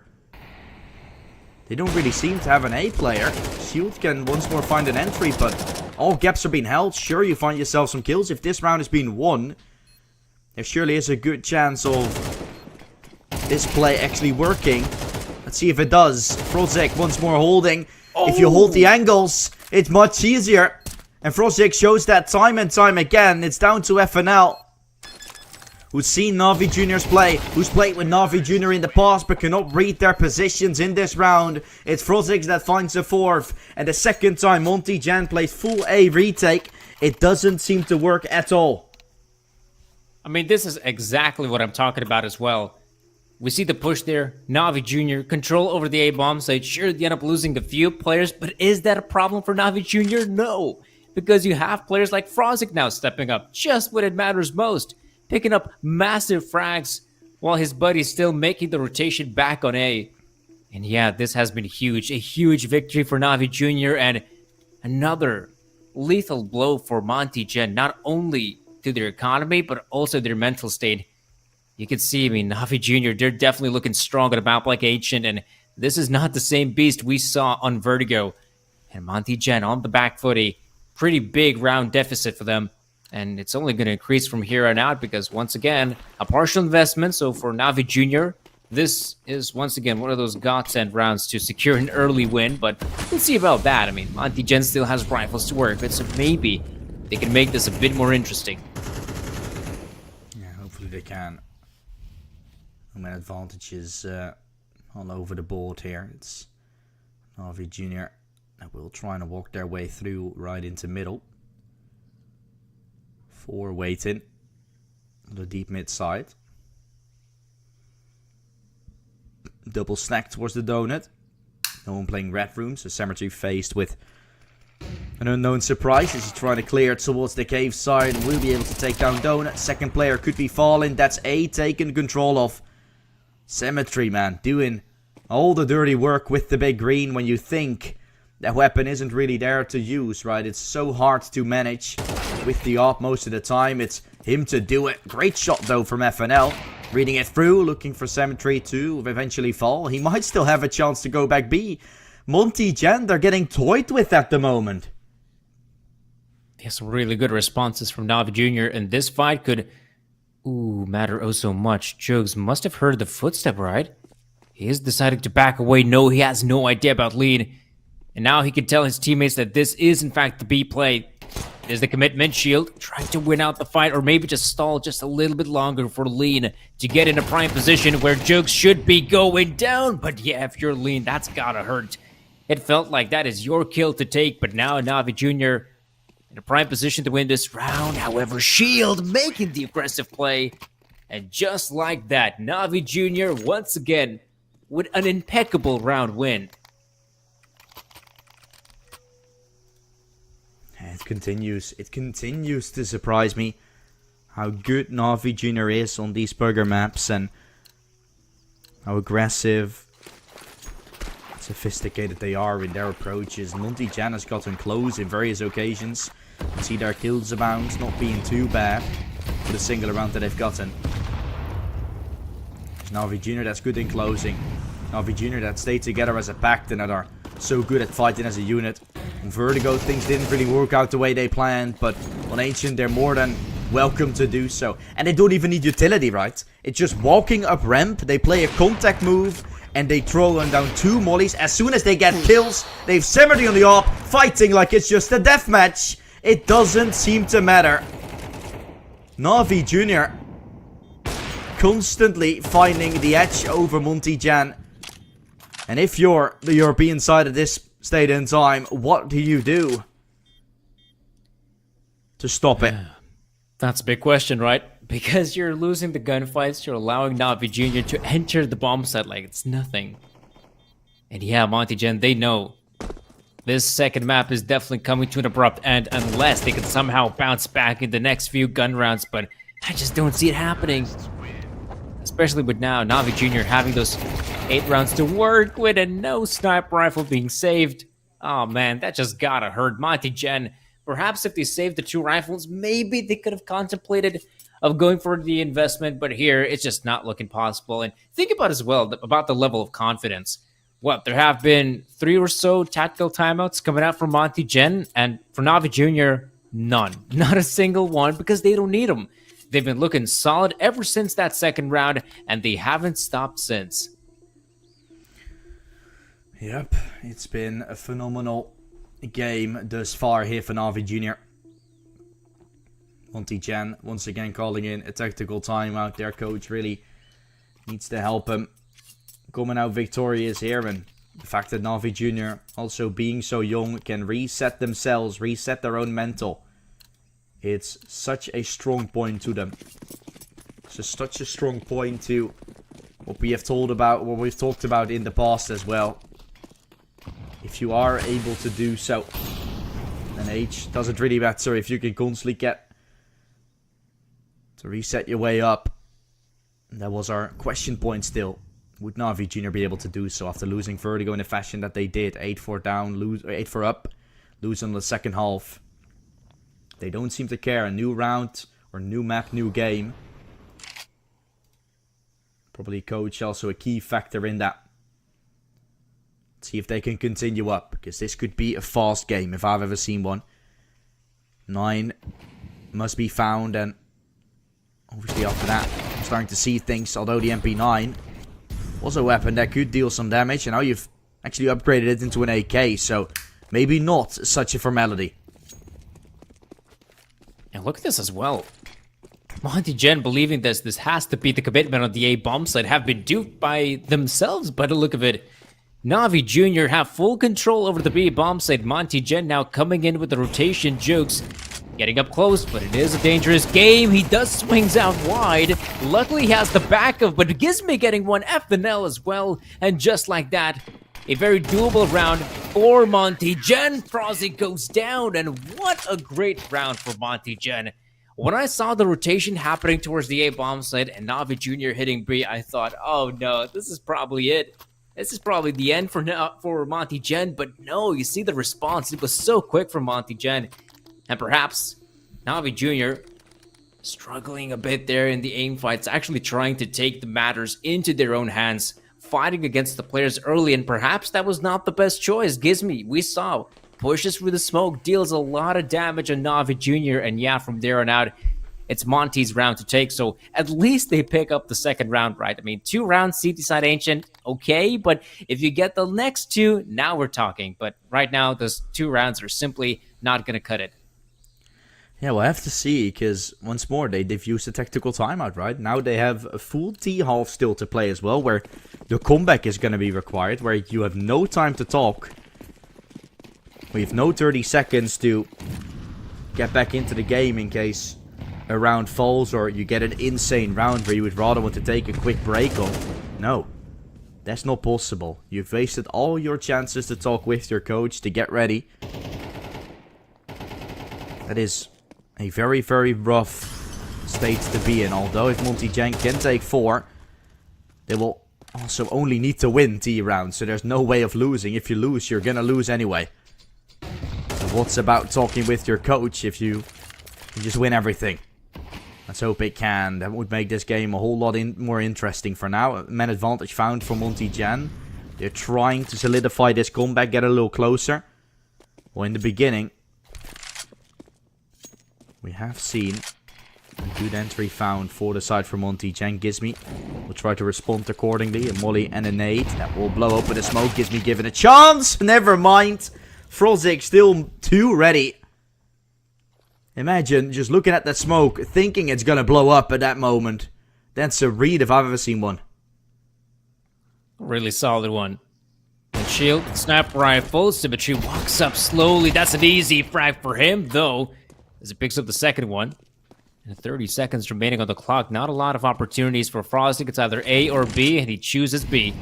As he begins to move in, maybe there's a chance for Demon to get a player up in cave. As you can see, both guys in the cave position. It's a bit awkward because Demon can chuck in a Molotov, and that basically allows them a free bomb plant. So this is huge for Navi Jr. Lead still going for the hefty spray. So they know one guy has to come from cave, but where is the other one? They're expecting CT spawn and ramp, and Frozik, not 100% sure, but now knows the guy from cave has to make the play, but he's got his back turned, and now oh no, timing once again, absolutely impeccable. And Demon going for the spray, and just like that, Monty Gen secured the third round, but that was some beautiful timing for Ryu.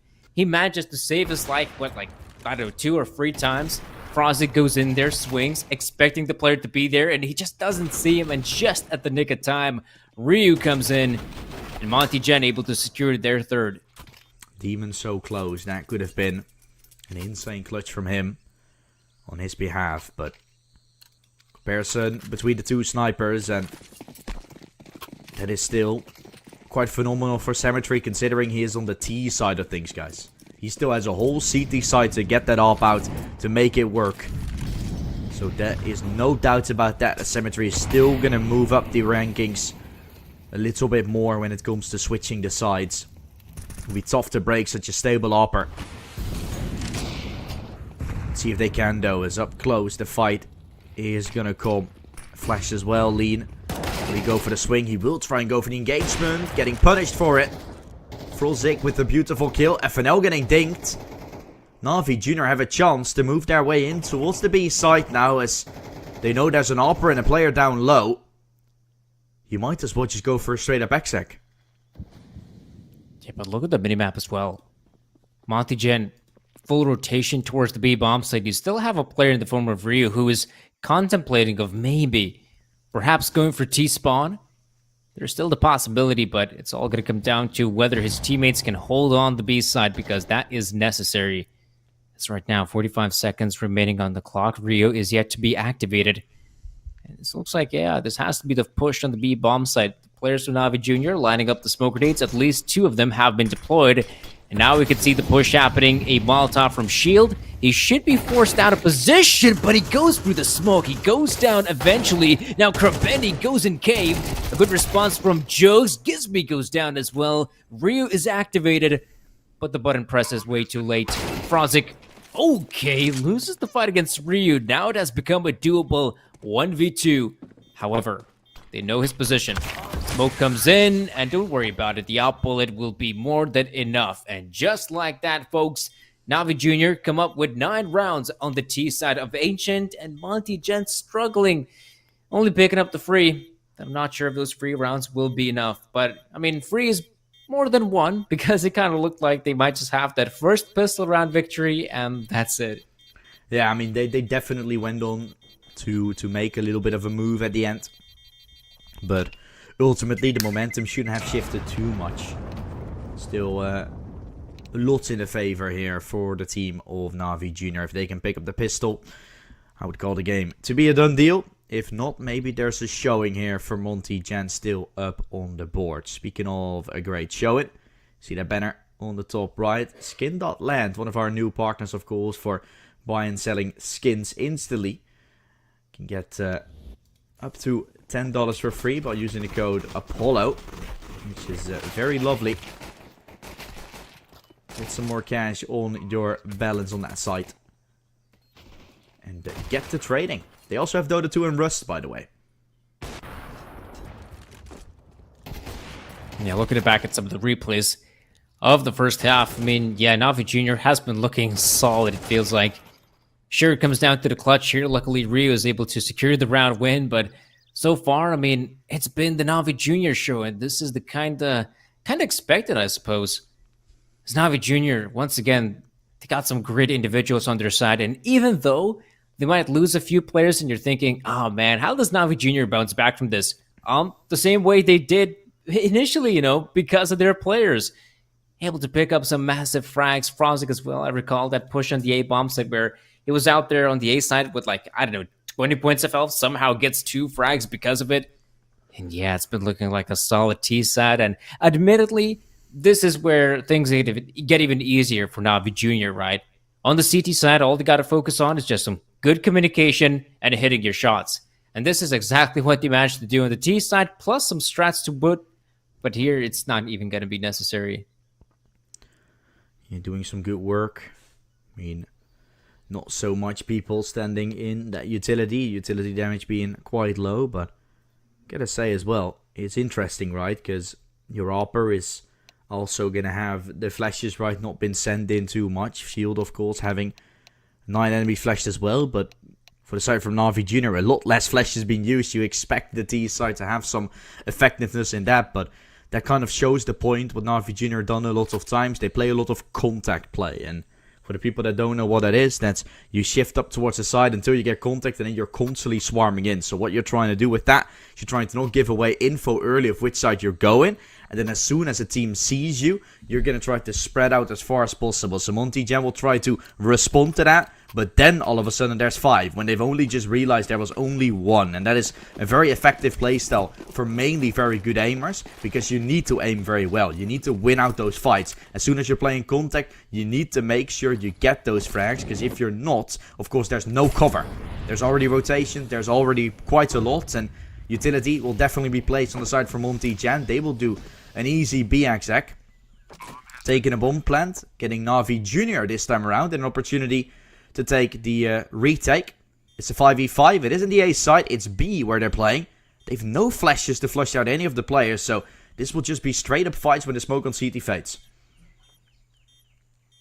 Yeah, a lot of time not being wasted, but it's time to move in quickly. FNL has a great crossfire with Ryu, and it works out wonders. Finally, Krabeni makes his way through. Demon, remember, he still has the smoke and defuse kit, so maybe there's a chance to just simply stuck in the defuse. They're trying to do exactly that, and I think he doesn't make it. Demon so close there to get the defuse, but you can see Monty Gen expecting something like that, tapping away with the Glocks and eventually the knife to secure the deal. So, Monty Gen, desperately needed to get this pistol around the board, and luckily for them, they managed to secure it. Wow, yeah. Knife into a gunfight. 0.3 seconds there. Almost a defuse. Almost a send to a third and final map. And now we still got a little bit of room to work with. Although, you're thinking 4 USPs and a P2K. 5 starter pistols is not going to make the cut. When they're walking straight into the A stack, there might as well be a small chance. Well, perhaps maybe Na'Vi Jr. can pick up a few good frags, but this is just not looking likely. Though, okay, it's getting, oh my goodness, it's getting dangerous. Look at Lean, barely alive in the server. The bomb is dropped, so they will try to rush him down, and just like that, Gizme with a response. And oh boy, that became a very close round. It is just the simple eco, but this is what we're talking about. When you have a squad like Na'Vi Jr. who have been so good in the aim department, I guess it's no wonder that even on a stack on the A side, they're able to, well, basically able to win the round. So close on doing it as well. Yeah, I was gonna ask you, what did you say again? Yeah, what did you say again? Yeah, 5 USPs on the A side stack. I've been beaten like that in the past, and yeah, if that is happening in ESGA Open playoffs to qualify for intermediate, yeah, okay, that is a sad story. Story for another time, potentially. We'll try again in ESGA Open this season in time. Monty Jan, game sells into the position, into a chance. Flash, of course, coming through. A dink on the CT as a return, while Frozek tries to step up. Monty Jan treats fire with fire, and it works out. As Monty Jan is only making it better and better. Well, Na'Vi Jr.'s aggressive playstyle get absolutely reversed on him. Monty Jan uses an Uno reverse card on them. Retracts the damage that Na'Vi Jr. did, and so far, so good. On the T side, turn around, you will die. Krabeni getting time in. It doesn't work out for Na'Vi Jr., so this could be still a little harsh and a little hard to constantly be finding, because every single time you get time in, every single time you find yourself losing, the T-side economy is getting better, and this could still be a very, very close affair. For sure, think about this as well. In the case of Na'Vi Jr., sure, they still have a pretty substantial lead, but one mistake after another, and suddenly you don't have the same level of confidence that you had coming from the first half. So yeah, I don't think we're going to see a world in which Na'Vi Jr. have to take the tactical timeout right now. But say, if they end up losing, say, the next 2 rounds, right? Not only this eco, or shall I say partial investment, but the gun round as well, then maybe you got to start thinking of some kind of tactical timeout, because by that point, the scoreline is going to be 9-8. And think about this as well. At one point, you were leading 9-3. So if you constantly keep an eye on tab, take a look at the scoreline, yeah, that's a daunting scoreline. You don't want to see that happening if you're Navi Jr. Questions to be answered here. It's the T that will be thrown in. Here comes the execute. It flies by. Benny with the entry. Getting aggressive. So does the 5-7 up close. Symmetry has himself the M4. He can line them up. Demon will help. The 2 M4s are clinching. And Monty Jan, although things look so good and they might have the B site, you got to be working out a 2 versus 4. The call was made right. Lean saw the smoke there on the ramp. Figured out that it was going to be a ramp push. But only Navi Jr. does is send 1 player in. The rest is history. The rest of the players from Monty Gen will fall down. And with the player on B seen, you would expect Shield to follow up soon. Navi Jr. anticipates on this fact. And as a matter of fact, will now have a double B stack. With Shield having to choose where to go for in just a span of 40 seconds. Yeah, it's difficult for Shield at a 1 versus 3. I mean, the one good thing, he has the bomb on his shoulders, right? So, technically, if he wants, he can get the bomb planted. And so far, he has yet to emit a single sound cue. He's been silent like a mouse. But right now, his presence is known. Navi Jr. definitely want to go for the retake. They know the positioning of Shield. He is stuck in a very awkward position, but he does find the opening to maybe back away slightly. Free players. Oh, that could have been a dangerous spray down, but luckily, Navi Jr. able to recuperate a very impressive round win. And I guess, you know what, I was talking about the fact that they might need a tactical one, but forget about it. Right now, Navi Jr., with such a round win, they're definitely back in the game. Yep, they're here to fight, they're here to strike, and they're here to stay as well. No going out. No dropping down into towards that lower bracket. They want to take everything they can by their horns and try to battle their way in. This was still a chance. I thought Shield was going to have a little bit of a showing for just a moment. After then finding out his bullets were running out and his chances with them as well. 4 AKs and a Deagle to fight against here. With the entry already found from Gizmy, he's going to have a look in for a second. Making it a very good start. Monty Jan on the brink of losing all their economy. They must be looking absolutely godlike by getting this double entry. And maybe Navi Jr. still gonna have that tactical timeout in play if they continuously start to lose. Yeah, I mean, this is absolutely decimating. Navi Jr. there in middle, Frozig and Jugs, the 2 standout players of the nation going down. So Monty Jan have an incredible opportunity to secure round number 17. And well, right now you can see they're just playing it safe. Hoping someone from Navi Jr. Wants to go for a peek. Maybe a guy like Benny here from Cheetah will try to fight against someone like Lean. But as you can see, I mean, Monty Jan also being very careful in their approach. Not really committing to one of the bomb sites. And with 40 seconds remaining and a lot of utility being thrown down here on the B side as well as middle, it does feel like A side could be the right call. Symmetry picks up the frag. This will spring the remaining players into action as now Monty Jen making the commitment and Lean up in middle should win the fight. Sees the head, loses it actually. So the retake is definitely on from Navi Jr. Yep. Retake is looming. Kill found for Krabeni. Running in so damn fast, looking for more. It's all down to Gizmy. 1 versus 2 to save his team. Well, he has the bomb on his side. Do they know he's long? They might anticipate the nade.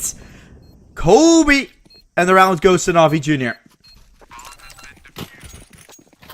What a great round coming out from Navi Jr. I mean, again, this is basically what allows him to win. It's that individual prowess. It's their individuals that are able to come up huge in these rounds, because we could just take a look at the replay perhaps of how that push actually happened from Navi Jr. up in Donut. I mean, the spacing was kind of awful. As we saw, one of the guys peeking out from Na'Vi Jr. going for the straight-up aim play. Sure, he gets the frag, but if he ends up dying in that position, I mean, spacing is awful. The T player can reset his position and once again go in for the gunfight. But Na'Vi Jr., I mean, great success. Their individuals able to bounce back from such a difficult round. And Monty Gen, they know that was a big loss. A big loss mentally and a big loss for the economy, so it's up for the Pistols. And, well, they have been doing some fine work with the Deegs, but up against Na'Vi Jr., I don't know. This feels like a tough task. Tall orders to fulfill. Multi-gen that will have a setup towards the B side, of course. Also, bomb will still rotate around, so they're waiting for the aggression to come out. They're waiting for some mistake to come out of Na'Vi Jr., but that won't come in. They're also composed enough to stick further away. Have the AWP waiting on the A side, knowing they're playing against Pistols. Should easily provide them with a round with the fast aim that they have, the fast reactions coming into play. Flashbang from Shield. Yeah, will not catch the upper off guard, so he's going to have a chance to fire. Shooting in between. Chance though for Frozik and Dugis to go up huge. USP out. And the Lithuanian man steps up once again. 14 kills in his tally. And Avi Jr. that will get 12 on the board. Everyone, of course, hitting the deck. Yeah, you can throw a flash all you want. Cemetery being a little sunstruck that he lost that fight, but still, ultimately, it wasn't going to cost them too much anyway. Yeah, for sure. I mean, for them, it wasn't the biggest loss, and you can see how Na'Vi Jr. now they would have taken seriously the first tactical timeout and making sure a squad like Monty Gen do not get in position to make the comeback a reality. So you know what? Big up for Na'Vi Jr. to take the pause, have the necessary discussion, and make sure they're able to secure this round, and that will be it here for Ancient, which means the third map will definitely be upon us. But you know, let's not rule out Monty Gen just yet. 6 rounds still possible to be picked up. By the T side, it's, well, definitely a tall order, but there is still a chance. Frozik, for the early mid control, gives me as well. Will chime in with some frags of his own as he goes in for the peak, but way too strong as they're going up against some of the best aimers from Na'Vi Jr. Yeah, rough chances, rough plays. Will there be anything they're still getting? Looking to walk in towards the B side here. Demon is ready. Chugs in a flash. Getting blinded on the long side is his own friend, but Suga is still able to hold on, able to manage. Benny running out, picks up the AK to then fall away. So again, a 1-for-1, somewhat making it doable for Monty Gen still to find, but they will not get themselves too much done. It's all down to Lean and a 1 versus 3. Otherwise, we're sent to a third map. That could definitely be a possibility. As right now, Lonesome Lean remains in the 1 versus 3, and this is definitely looking like a difficult task for the player, though. Great spray on one. The second guy almost connects, but yeah, you can see frustration there in the face of Lean because he was so sure he got that kill, but either way, it's pretty obvious. Na'Vi Jr. come out on top victorious with a very convincing victory on that second map of Ancient. Yeah, what a game we have on our hands. We expected this one to go all 3. We expected Vertigo to go the way of Monty Gen. We expected Ancient to go the way of Na'Vi Jr. But one thing was really clear, Danny. Anubis, we weren't so sure about. I mean, right now, Anubis will definitely come out on top here. It will be our third and final map of the best of 3. But before we jump into that third map, guys, we're going to be going to a very quick commercial break. And once we'll be back, we'll be sure to bring you that third and final map. Bets on esports, bets on streamers, impressive bonus system. Welcome bonus up to $600, cashback, artifacts, regular promotions, daily giveaways. Try yourself as a bookmaker. Great lines. EGB.com, more than just a bookmaker. Skin.land is the site where you can sell your skin within 2 minutes and receive money on your card, crypto, or other payment methods. It's very easy. Look, put email address, set trade link, and bonus for you. Click on the gift, enter my promo code, and get $10 for free if you sell skins for $100. Pick skins you want to sell, click the payment method you want, confirm trade, receive your money. On skin.land, you can also buy skins. Why skin.land? The prices are much better than in Steam. You can check it yourself. Link in the description.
bets on esports, bets on streamers, impressive bonus system. Welcome bonus up to $600, cashback, artifacts, regular promotions, daily giveaways. Try yourself as a bookmaker. Great lines. EGB.com, more than just a bookmaker. Skin.land is the site where you can sell your skin within 2 minutes and receive money on your card, crypto, or other payment methods. It's very easy. Look, put email address, set trade link, and bonus for you. Click on the gift, enter my promo code, and get $10 for free if you sell skins for $100. Pick skins you want to sell, click the payment method you want, confirm trade, receive your money. On Skin.land, you can also buy skins. Why Skin.land? The prices are much better than in Steam. You can check it yourself. Link in the description.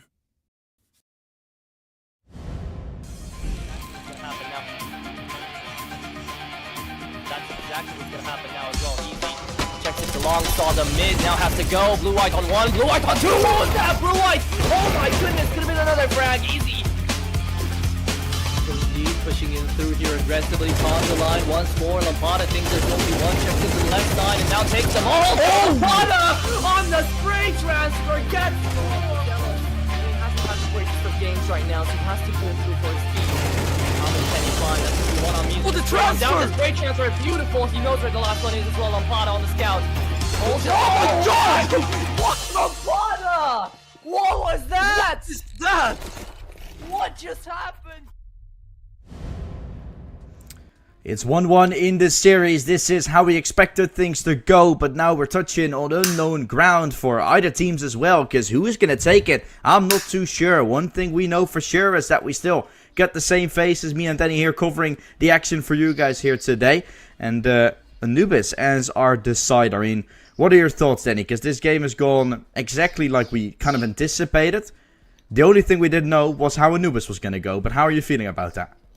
I mean, right now, it's great to see that this best of three is definitely banging. It's definitely looking like a interesting matchup between the two teams, but you're absolutely right about that third and final map. It is quite hard to predict who's going to come out on top of it because, in general, it does feel like Na'Vi Jr. seems to be, again, the better team on Anubis, but Monty Gen, I mean, they're not strangers to that map. They know how to play it. They've convincingly managed to beat squads like Ents Academy on it. So definitely it does feel like for a squad like Monty Gen to end up on a third and final map like Anubis is probably a bit better than, end up on a map like Ancient, because in Ancient, it did feel like the guys were lacking.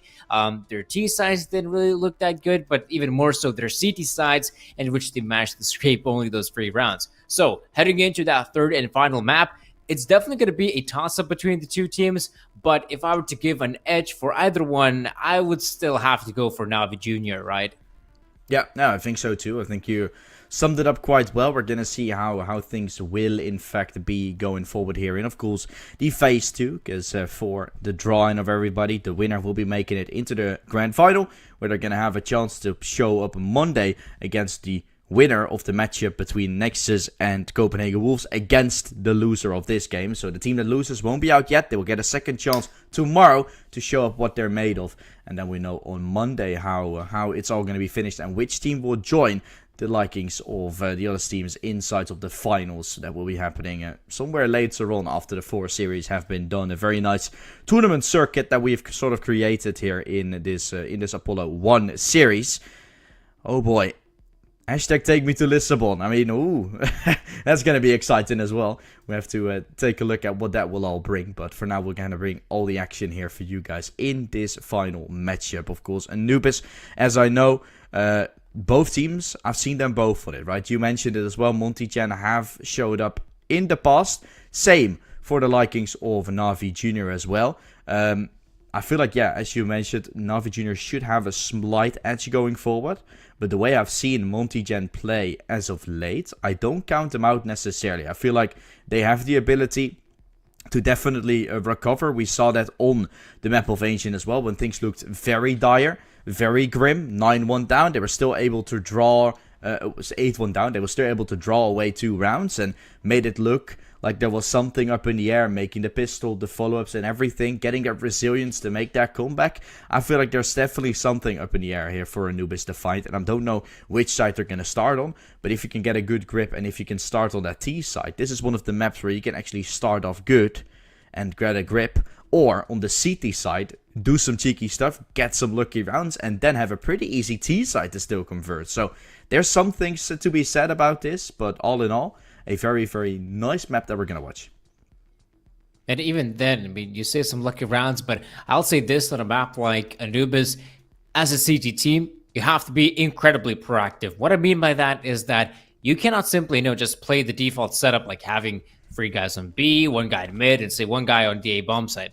You have to constantly go out there, probe the T side, go for some of those early engagements. Sure, a lot of times we've seen a lot of fights happening in B connector. Some CTs now have been taking control of bridge as well to have that sort of 2-man push happening from B connector as well as from bridge and fight some of the players down in canals. But it's not the only avenue of attack with the CTs. The CTs can also walk out of B main and constantly, trying to go out there, take the fight to the Ts has actually become quite meta on a map like Anubis. In fact, if you keep on playing it like super safe and not going for any sort of aggressive plays, that's what I feel like a lot of teams at the CT side just fall flat and unable to pick up some crucial rounds. And mainly when you don't have an AWP, you gotta play proactive, right? Because if you have an AWP, you can let him be the one to go aggressive. You can let him be the one to find some kills. And then holding to the side sometimes becomes quite possible. But yeah, if you have smokes on B coming out early, it's usually very, very tough to hold on to those sides. And as CTs, it's just incredibly tough having to play constant retake game on the map of Anubis. So let's hope we're gonna see some good retakes as well, because that is bringing us the action right here on Ancient. We definitely had some good moments and some very nice and worthy sort of contact plays, like I mentioned, for the side from Na'Vi Jr. here on Anubis. That's also very powerful, because what happens a lot is, like you said, if the CTs don't go for aggressive moves, the Ts can get a lot of map control. They can take middle fairly easily. 1 smoke on window, 1 smoke on the, or a molly rather, on the door, and you kind of have yourself some mid control. You can take a lot of water, you can smoke off con, instantly take all the space towards the con side. If you're then shifting into con with no one there as a CT, with taking no space, they can literally, with a singular flash, they can get popped out on the side and you have no chance of staying. You have no chance of standing. They can literally get on the side before you kind of know it. So you gotta move in. You gotta know where the players are, because if you don't anticipate on it properly, there's only 2, there's only 1 to fight against, and it will just get incredibly tough. Yeah, because you consider the map like Anubis compared to like some of the other maps in the CS2 map pool, and think about, I don't know, even Dust 2, right? Recently reintroduced back into the map pool. And think about this, if you're making the push towards the B bomb side, you have such a long distance to go until you actually hit the B side itself. Yeah. And then before you even reach the side, you waste a lot of valuable time that gives, the CTs the advantage to make the rotation a reality. Whereas on a map like Anubis, especially the B bomb side, you can get so close towards the B side before the CTs even realizing you're going for such a play, right? And this is, one of the key features of this map. You don't necessarily have to go for like heavy executes like on a map like Mirage A side, right? If you want to take A side, kind of feels like you have to at least chuck in 1 smoke grenade at the very least. 2 would be nice, and 3 seem to be like the go-to method. On a map like Anubis B side, well, you don't necessarily have to deploy the smoke grenades. Like contact play from B connector or even B main can work wonders. Or if you are going for the exec, usually teams just want to throw down just the 1 smoke grenade. Now, beforehand, usually teams would deploy like 2 smoke grenades, 2 deep smokes to allow the Ts to have control over the bomb site, but even that is no longer, well, that necessary. Now it feels like you take the bomb site, you get that bomb planted, and then you put your players in either B connector or B main and just back away from the site. So deploying those 2 smoke grenades, having that, well, control over the B site for the Ts, well, is no longer necessary as it, might have been in the past. Yeah, Danny giving us a good seeing view of what the meta looks like. What isn't really meta is that Lean doesn't have any electricity, so that means that we're going to drop it into a short break, and as soon as we go back, hopefully all the problems are solved, and we're going to be able to start off with the 3rd and final map here in the Best of 3 series.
Oh, wow.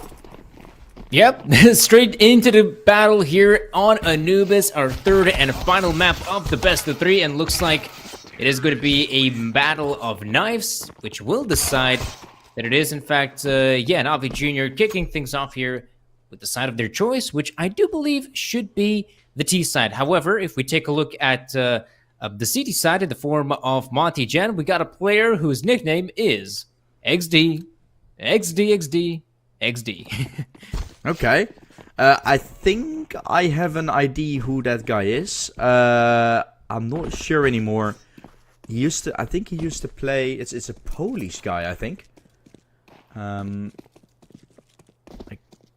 Wait, I'm actually gonna check because I feel like I've seen someone with an XD in there.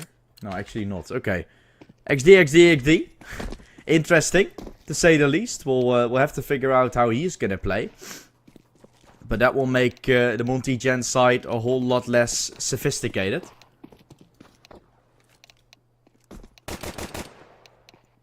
Yeah, for sure. I mean, not having that player in the form of Lean looks like it is going to be a bit of a downside here, especially on this map. And kicking things off with the CT side, fair enough. Maybe it's not going to be that impactful. But, you know, Monty Gen right now still have a lot of work on their hands. Going up against the roster of Navi Jr. is no easy task, and we're about to see how this one plays out. Early on, Navi Jr. investing in some utility. In fact, probably the biggest amount of utility we've seen throughout the entire first best of three. XD now holding the angle, waiting for the player to actually commit to the play. There we go. There's the push from Junk. Oh, in fact, some good frags coming in. However, Navi Jr., quick response shield, waiting, gets the frag on Frozik, and just like that, there's the potential for Monty Gen to maybe get this pistol round on its way, and shield being overwhelmed, gets the frag on Jugs, and Gizmi eliminates Skrapeni. And just like that, Monty Gen with a great pickup, picking up the first. Good stuff for Monty Gen. And an instant tech pass coming out. Oh, yoy. We've just been through all of this. And now we're once more at the same position.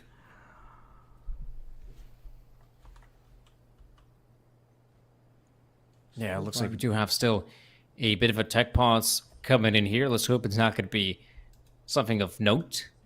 But for those who are tuning into the broadcast, yes, this is our third and final map of the best of three. Guys, you can see the scorelines of those maps here on the left-hand side. Vertigo was won by Monty Gen in a very close affair. Ancient was pretty much one-sided. Navi Jr. basically running away with that second map, and now the third one off Anubis. We were talking about that this could be an interesting matchup of Counter-Strike, considering that both teams are pretty solid on this map of Anubis. However, right now, if they will have to play with a stand-in, like that is quite dissatisfying for Monty Gen, but we'll see if that will be the case. Maybe Lean will be able to get back into this one. Let's just hope for the best. And also, a quick shout-out to our sponsors. Skin.land. If you want to buy and sell CS2, Dota 2, or Rust skins instantly and securely, you can do so on Skin.land. Be sure to get a $10 bonus code with code Apollo. And don't forget about our betting sponsor, AGB.com. Get that $600 bonus on your first deposit with code Apollo. And now, Dutch Boy, time to jump into the round as Navi Jr. coming in with the purchase. Yeah, Navi Jr. will have the chance with the armor, pistols, and the Mac 10 going aggressive into water. It's the first one to jump. Finds himself falling. It's Tugis. Will be the one to find himself a Mac 10 to put up towards a fight. So 4 versus 3. That will be solid. A fight that will be taken. Navi Jr. is able to take it back. They are starting on the T side, of course, so they should be able to find themselves a few rounds here and there.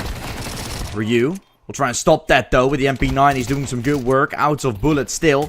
Has to swap towards the USP, which will cause him to fall.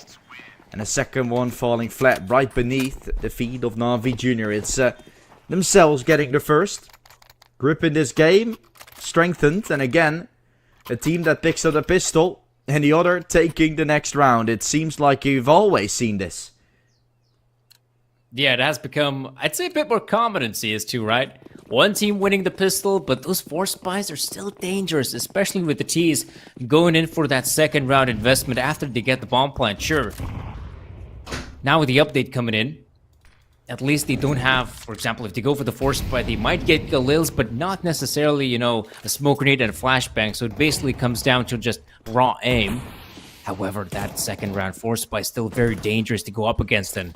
Right now, we are seeing the mid control coming out for Na'Vi Jr., not having a difficult time clearing out the angles. However, even though they do have mid control, they have no idea about the amount of players on both bomb sites. So Frosty gets the frag on one, the second on Ryu.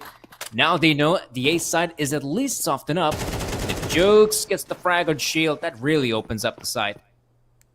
Good stuff all over the board, and man advantages all over the board here found as well. FNL and XD trying to muster up the courage to go for this clutch. XD has yet to find his first kill. Whereas the same could be set for FNL. Not anymore. Quick headshot, quick blow on Frozlik. Frozlik is going to get the round in the hands, back in the pockets of Na'Vi Jr. by the looks of things. FNL can still pick up a Mac 10, but I don't think it's going to be too much of it. Should just be a second round here for the team of Na'Vi Jr. Yeah, undoubtedly. FNL trying to save that Mac 10. But yeah, you know this will be a round win for Na'Vi Jr. And you know, this is the scary part. Na'Vi Jr. on the T side of Anubis, they can dictate the pace. They can go in fast. They can go in slow. They can take map control wherever they go. And I do feel Monty Gen will have a difficult time without a player like Lean stepping out. And I'm not even sure, like, XDXD, how good is he, in fact, in actually replicating the same plays of a player like Lean, because you think about this entire best of three, and there were so many good moments in which Lean shined through, saving Monty Gen in some crucial moments. And okay, early on, the nade stack coming in has become quite a common affair on a map like Anubis to try and go in for the nade stacks. However, Gizmi gets a good frag on Krabetti. That at least gives them one consolidation. But all in all, yeah, you're once again expecting a Na'Vi Jr. win. Yeah, I've been Googling for quite some time who XD is. I haven't been able to find it. I've looked in various different ways. I will stop for now. No way of finding it out. So far, no kills, and that's just kind of what we can expect, right, from a stand-in to come in that regard. Like, you don't really expect him to pop up, otherwise would also be a little bit weird all of a sudden seeing him going absolutely huge. It was a last-minute call for the stand-in. Na'Vi Jr. They're looking good at taking this whole map, of course, and going towards that grand final. It would be the storyline written, of course, unbeaten in the group stage, then winning against the, in my eyes, best team currently there, Young Ninjas, to then go on to secure the grand final spot. How insane would it be? They were the ones who face Na'Vi Jr. or Na'Vi Jr. Young Ninjas. Unfortunately, that is not in the realm of possibilities anymore. They have obviously fallen inside of the lower bracket, or have they? Yeah, they have fallen to Nexus. I thought there was a forfeit win, but had to play with a stand-in. Fortunately, falling to the hands of Nexus right there, which are still in, still up. They have a chance, although their roster is being rebuilt as well. So a lot of storylines right in the second phase, which I really like. It's been a really refreshing and new stage every single time. We get new teams in, new storylines to be created, but same game. 3-1, Na'Vi Jr. And this was almost a kill here from Demon on his own teammate. Happy to at least manage to help his team out successfully and not get a singular kill on his teammates with it. There we go. Na'Vi Jr. Molotov's already deployed at the feet of FNL. This could be the commitment, however, still waiting for some of those opening frags. That is a very good molly. Of course, Shield is out of position. Krabetti moves in quick, but gives me FNL. Great response. This should slow down the push from Na'Vi Jr. entirely. In fact, maybe they'll have to think of a push elsewhere. Because if you see the positioning here from Na'Vi Jr., I mean, this is looking stellar. However, ooh, Jugs is actually snake past through the player. Ryu, such a good position. Frostig not aware of it whatsoever, and Jugs will get... Oh, okay, sees the player, but instead of going for that fight, he wants to try and get a frag on some kind of B player, and he will get it on Gizmi, but you gotta wonder if it's worth it because the bomb is still firmly in the hands of the CTs. He might not even get it on Gizmy. Oh, he will, but down so low. You could have taken the player on middle. You could have taken the easy route. Now you're down to 2 points of health and you have not found yourself a singular piece of play towards the mid side. Still need to recover the bomb and such. For now, Monty Jan looking to be able to take it. And we see who's joined. It's Quirts. Czechian player. Played for Entropic Prague and Sinners. So a very, very good player that you brought up. I think he used to play for the Prodigies as well. So just been in lots of academy teams. Been having a lot of showings. Definitely a very good player to have in your team. And now he's found the first kill. Got Monty Jan inside of their second. And all that comes from it. Still up in the air because you found the entry. You look good for Na'Vi Jr. They lose everything straight after. The rest is history. The rest is Monty Jan on their second. Making sure Na'Vi Jr. is not going to be too convincing so far on their T side.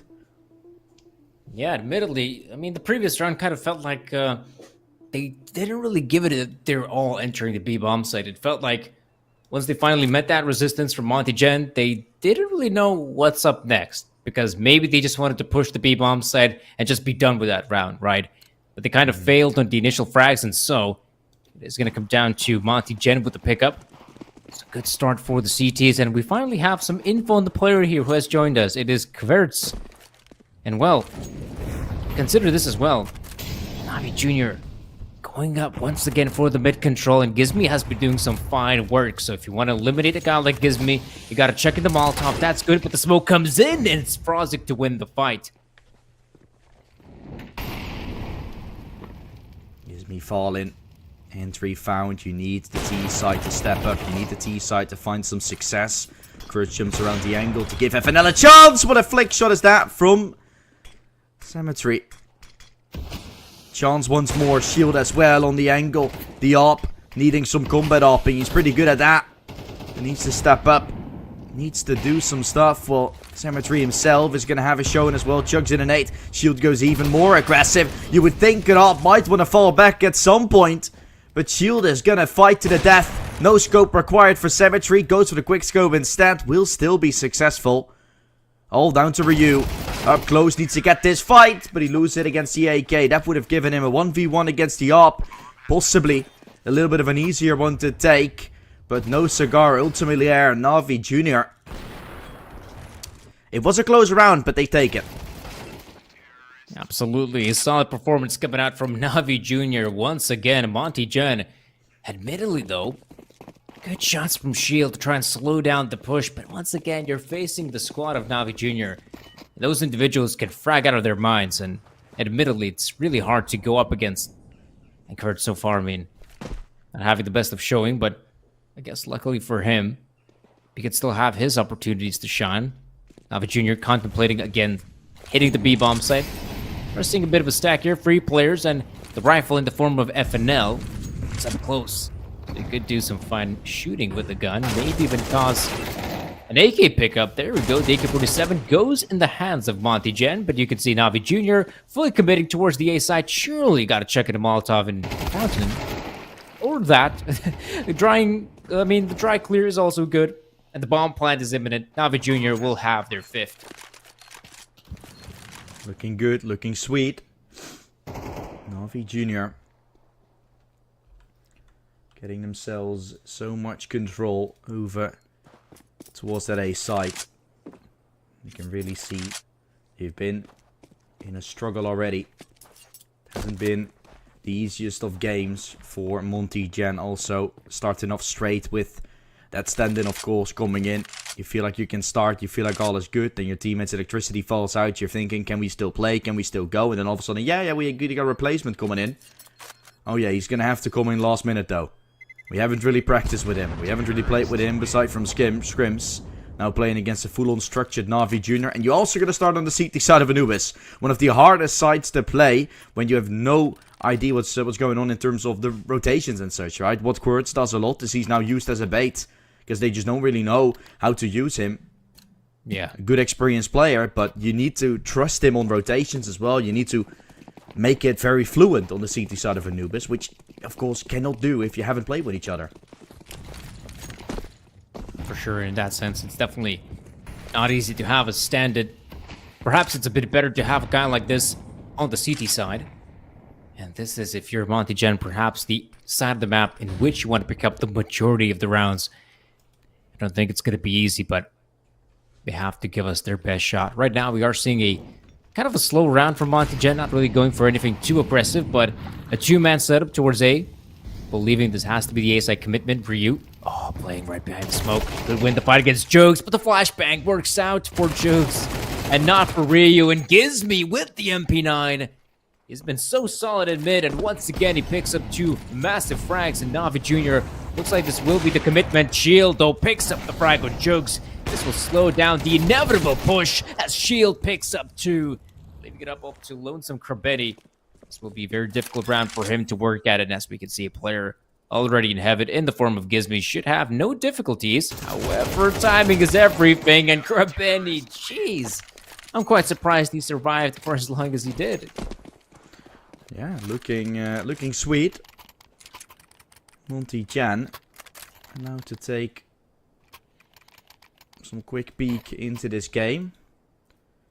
I don't think I completely agree with the fact that Monty Chan needs to find this many rounds on the CT side. I feel like on a map like Anubis, on the T side, you can play also a lot free in. So I think Monty Chan actually on the T side won't necessarily have too much struggle.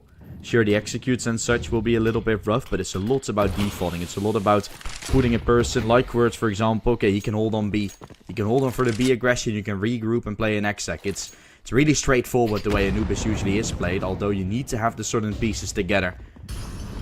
So I'm actually still pretty good on this Monty Jan players because they're playing so incredibly well on the CT side. They could actually deal with the Navi Junior players, put them on an eco, and get themselves into the second half with a very convincing number of rounds already to your name. This is still definitely a good position for Monty Jan. Rotations are called upon towards the A side. Shield holding the up. While the run comes through, it's Juke is doing so. Shield still up on the air. Whether or not he can find this, the bomb has to cross around the side. Demon in a rough spot. For sure, it's definitely not looking easy, but an entrance found. The bomb plant is also looking good. Juke's looking for the frag, wins it against Shield.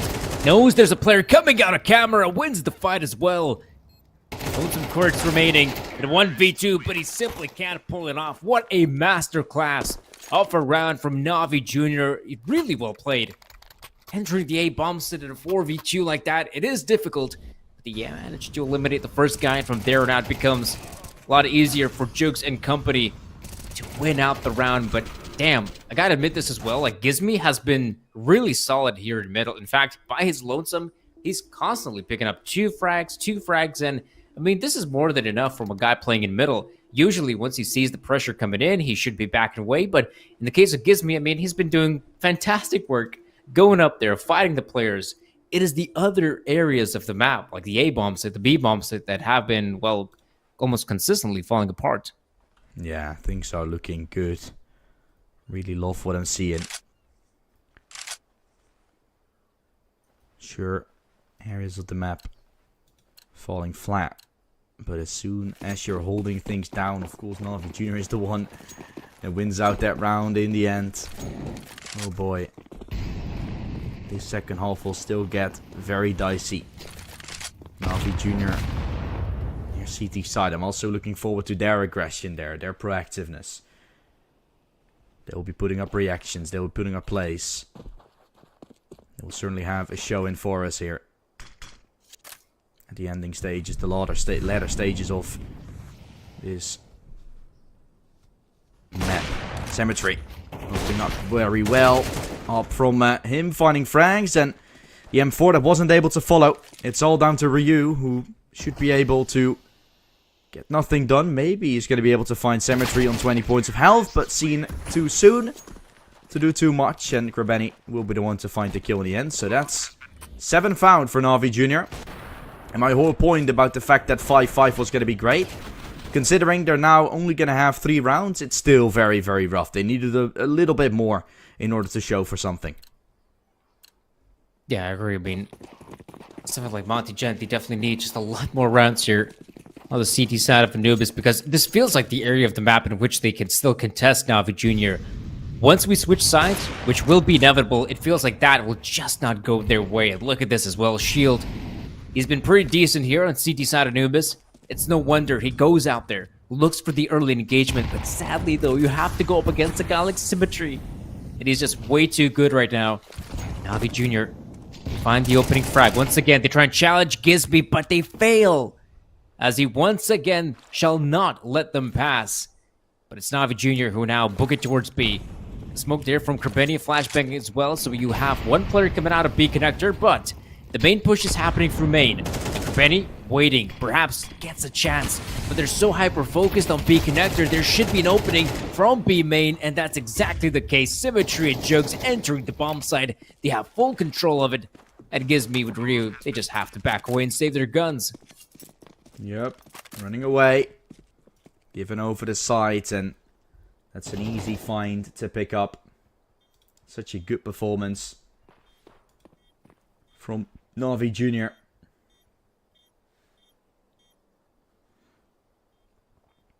Ryu and Gizmy that are trying to find the final pieces, put them all together into an hopefully good looking puzzle.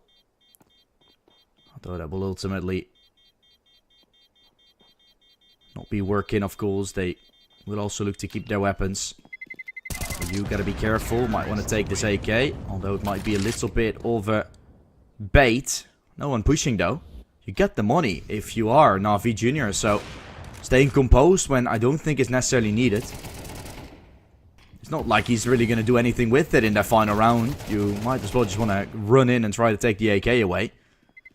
All things aside, so here you can run, you can go. Of course, he thought he wasn't gonna have time anyway. Na'Vi Jr. up to 8. 9-3. And it could be a done deal. Monty Gen.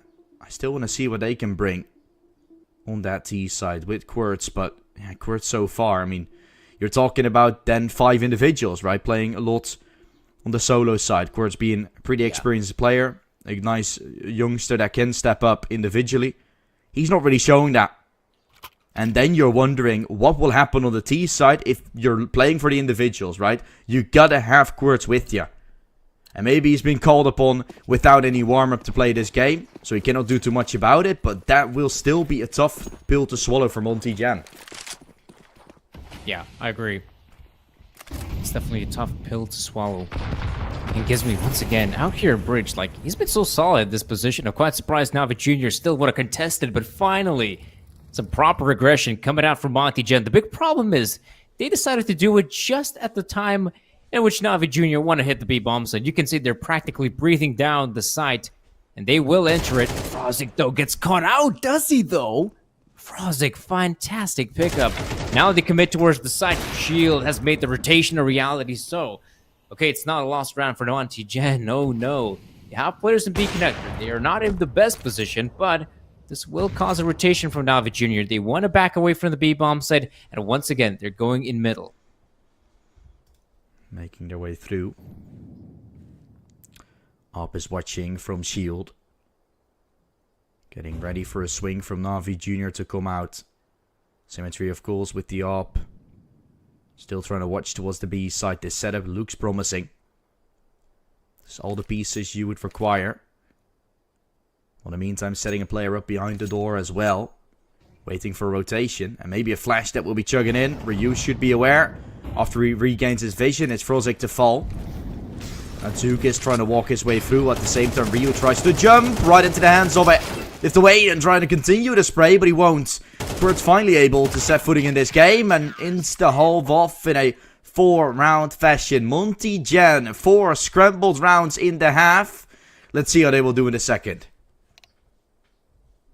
Well, guys, and this is a good opportunity as any to shout out our sponsors. Of course, Skin.land If you want to buy and sell some CS2 skins, Dota 2, or Rust skins, you can do so on our sponsor, Skin.land. And also, don't forget, there's a special code, Apollo, that you can get a $10 bonus with.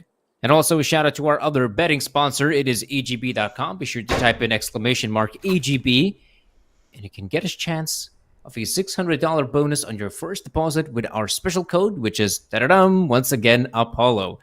Now then, this being the second half and the final half of our best of three, Monty Gen, they gotta pick up the pistol, man. It's the only way I see them bouncing back from this one, because right now Na'Vi Jr. has been looking solid throughout the entirety of the best of three, but here they can finally put their foot down, focus on aiming, and I do think it might be a difficult task for Monty Gen, but we'll see. Jukes getting up close with the dualies. I kind of liking the fact as well that, you know, the dualies have become almost standard on the CT side arsenal as something like, you know, a diffuse gun and a smoke grenade has. Yeah, it's been great to have those out. Usually, me myself as well are calling out to have some dualies on that CD side. 300, you can buy 2 of them compared with a flash. Pair it with a flash. It's much better than buying a kit and a smoke. Giving your players a chance to fight. And they will certainly start and have to fight towards this A side. Retake is needed. Demon already able to find one. You catch up the rotation from the B side. And that's creating a man-up situation to go for this post plant. Monty Jan setting up well by the looks of things. At least they're trying with the same time. Players as well coming from either sides to run through. Dilbretta's getting taken away. Squirt's finally setting his footing in this game for even more. The Dilbrettas, though, are ringing through. And I think he's seen Shield trying to jiggle. Could be sticking on the side as Dilbrettas are trying to fight. Frosty goes up aggressive and he wins out the final piece. I don't know if there's enough time to get this defuse in, but I think there barely just is. He's sticking it. And he is gonna get it as well. Wow, that was close. The light already swinging for a literal second. But it gets off. It gets done. Na'Vi Jr. are leading 9-4 going forward. Make that millisecond, in fact. And once again, a solid retake coming out from Na'Vi Jr. I've noticed the trend as well. I do believe this is perhaps like Joke's best map. It feels like if there is a map in which he's able to perform his best, it does feel like Anubis is the one. So he's actually quite above the rest of his teammates, but fair enough. They've been all doing a fantastic job throughout the entirety of the best of three, so they can chillax for it now. On the CT side, knowing that they already win the pistol round and even get the opening frag to boot. What a great shot from Demon. Yeah, Demon does well. Things looking quite good thus far. When it comes to Na'Vi Jr. Monty Chan that are trying to set up. They're very scrambled around the map, but this is what makes Anubis a very tough, a very good map to play as well. This can work. You gotta just win your aim fights out, and Quirts will definitely deliver. Looking in for a second. This is what makes Anubis so strong on the T side. You don't need the executes if you can set up Quirts in doing this. Although there will be a response, there will be an answer, and Zugis does it. 1 up. 19-4. Yep. Speaking of a 15-year-old doing so damn good. He's gonna look in for more. 20 kills already. Can he make it 21? Against the other Lithuanian server. It's Dugis that takes them all away. Give him an inch and he will run a mile. 11-4. Or 10 rather already. I thought it was gonna be 11. It will be 11 though, as the buy won't come in for Monty Jam, but Yeah. my apologies, Monty. You still get a fair chance at winning this next one. But it feels like it. It feels like it's already thus far. Yeah, I mean, on the side of Monty Gen, they get those massive 2 opening frags, and you're thinking, right, okay, Monty Gen, we got a chance. We got a really good chance to pick up the round win, but all we have to do is just face Jukes, right? Big mistake. Jukes is the guy that managed to pull off an impressive round win, and here it's just going to be a sweep up on the B bomb side. Monty Gen not having a chance at all. So it's no wonder Na'Vi Jr. able to secure an impeccable round win, making it 11-4. And right now, Monty Gen, the one, I guess, saving grace is they at least have money to go in for the purchase. But man, I am not expecting much out of Monty Gen. We'll see though. Rifles for everyone, lots of utility to boot, and even though Gizmi is now on the T side, I do expect him to try and push that area of the map once again. Yeah, is there a chance? Spray of ghouls coming through. 3 towards the A side sent here from Monty Chen with aggression as well. Looking to find himself a frag. It's for Benny to do it. Starting things off damn good with the entry. It's looking rough. Benny, we're starting to see the beginning of the end there, I feel like. Yeah, it kind of feels like it as well. Monty Chen losing the first player, and also a very impactful player in the form of Ryu, though he has been kind of solid here on Anubis. Damn, that is a great shot from Kurtz.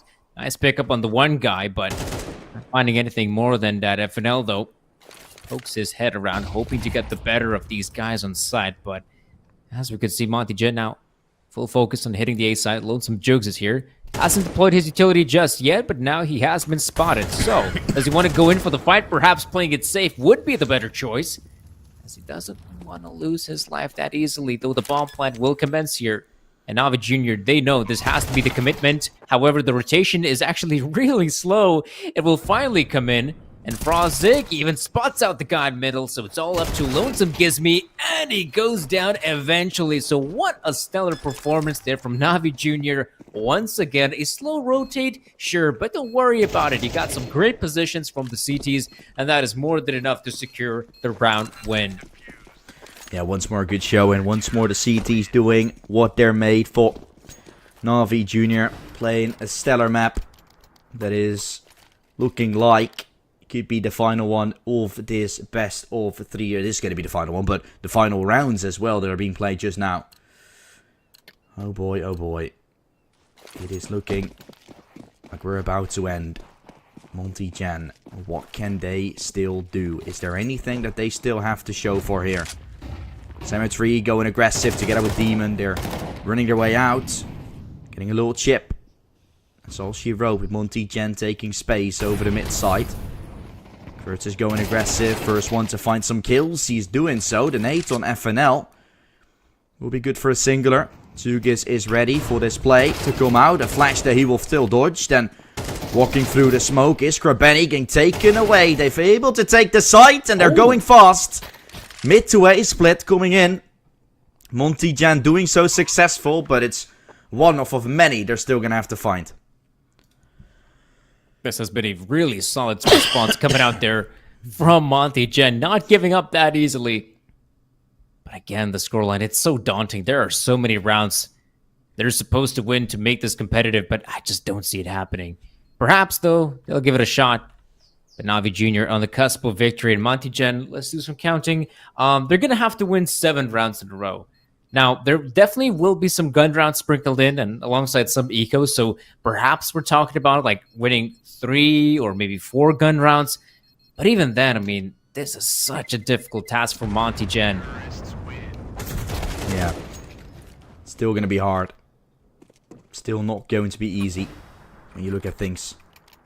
But at least they have been able to find one. At least they've been able to set footing that will not make it the worst. Every round they get at this point in time is going to be better than the amount they had before. You can only get better from this point onwards for the likings of Monty Chen. They will certainly try. Fast play towards the A side again. Setting up to Carpet with 3. Singular sent down water in Kurtz, who's going to try and go for a little flank with FNL still applying pressure towards the B side. This could be a good fake in towards the B play actually. If Demon spots one out there, obviously he's going to be screaming out for help. Might cause rotation from mid and such to come in, although they're already setting up with 3 towards the B side. Might keep him occupied for just a little longer, which they can profit from. Demon spotted it. They will cause some aggression for Frozig, so if they would go for an A exec now, players from B are in no position to go for a frag out just yet, or in no position to go for a swing. 70 is finding Gizmi though on the A side, or middle rather. And double kill found. This is looking rough. Cannot make it 3 yet. FNL applies more pressure. Players on the A side scrambled apart, but they're able to hold on fine. This could be the end right here. Shield down to 15. And with 40 seconds left, tucked in this position, Demon has pushed the flank. It's all looking Na'Vi Juniors. Look at that as well. Prime position from Demon, and just like that, ladies and gentlemen, we do have our first grand finalist in the form of Na'Vi Jr. I guess Dutch Boy, I mean, no surprises here, right? No. Na'Vi Jr. looked stellar in the groups. They look really good here in the upper bracket, and it's only fair they secured that spot in the grand finals.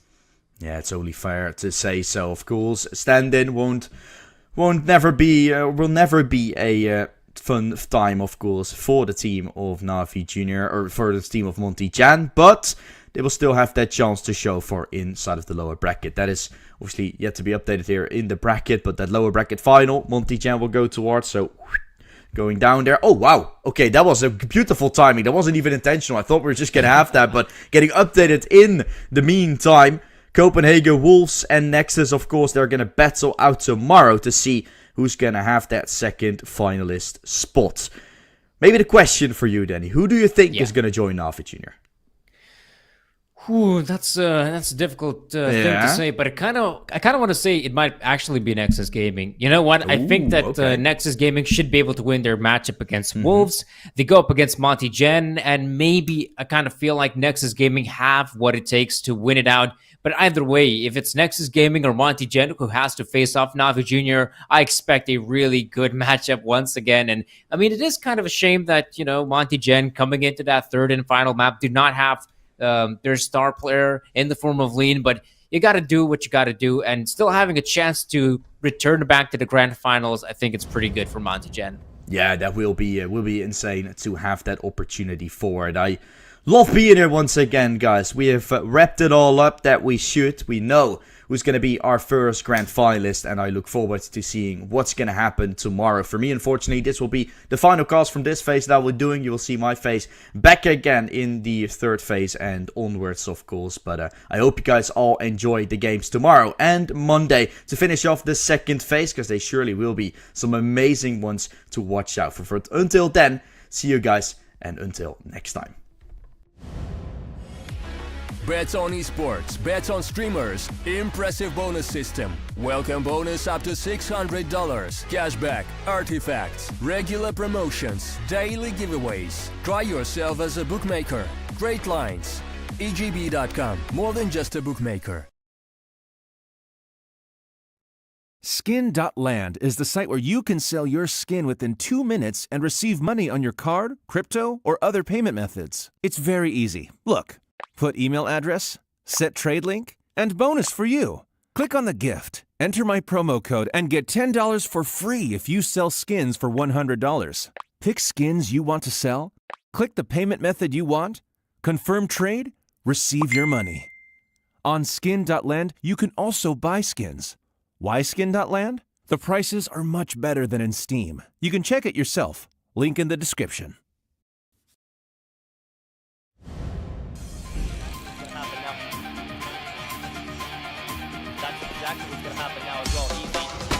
Long saw the mid, now has to go. Blue White on one, Blue White on two. What was that? Blue White! Oh my goodness, could have been another frag. Easy. Indeed, pushing in through here aggressively. On the line once more. Lampada thinks there's only one. Checks to the left side and now takes them all. Oh, Lampada on the spray transfer gets scored. He has to have the greatest of games right now, so he has to pull through for his team. How much can he find? That's what we want on music. Oh, the transfer! Down the spray transfer, beautiful. He knows where the last one is as well. Lampada on the scout. Oh my god! What the What was that? What is that? What just happened?